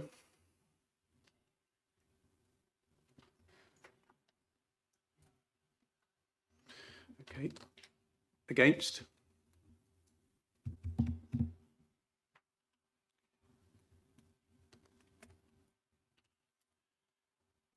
Any abstentions? No. Therefore, the condition will be included. We now take the vote on this application and to approve planning permission subject to the appropriate conditions and the condition that we just added as noted in the committee report. All those in favour, please. Chairman, just to include that, no bank holidays on the condition, thank you. Sorry, yes, apologies. And the bank holiday amendment and the informative that was read out as well. So just be clear. To approve planning permission subject to the appropriate conditions as noted and the addition in the committee report, and the additional condition, and the informative, and the change to the hours as per Councillor Vickers' proposal. All those in favour?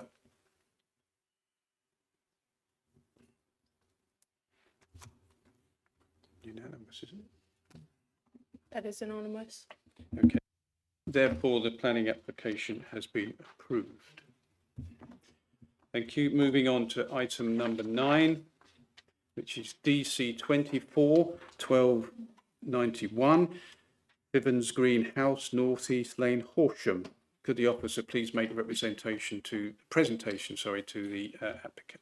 I'll start again. Please could the officer present the application to committee? Thank you, Councillor Lambert. Thank you, Chair. So this is another application from 4th of February committee.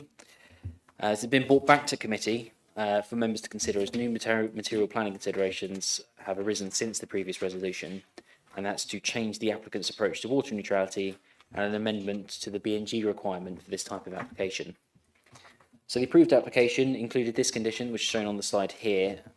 This provides the applicant with the option to either enter into the then previously known as SNOWS scheme, or provide evidence that the terms of the then drafted Section 106 agreement were met, which included offsetting on properties within Crawley Borough.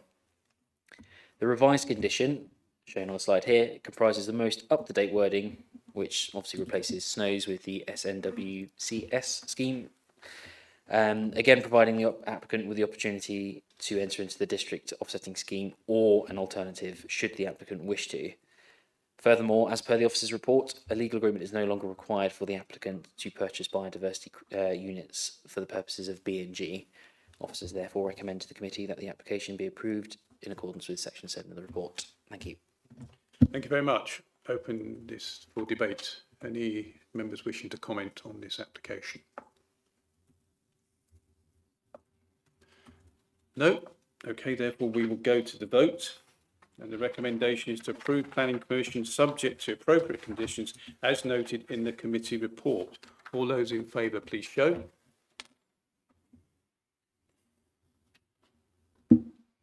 That is anonymous.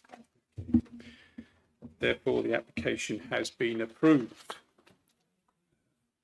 No urgent business from me. So finally, I'd like to thank the officers for their support and guidance this evening, and to the members for your contribution throughout the meeting, and wish you all a safe journey home. And at 20:08, I bring the meeting of the Planning Committee to a close. Thank you very much. Chairman.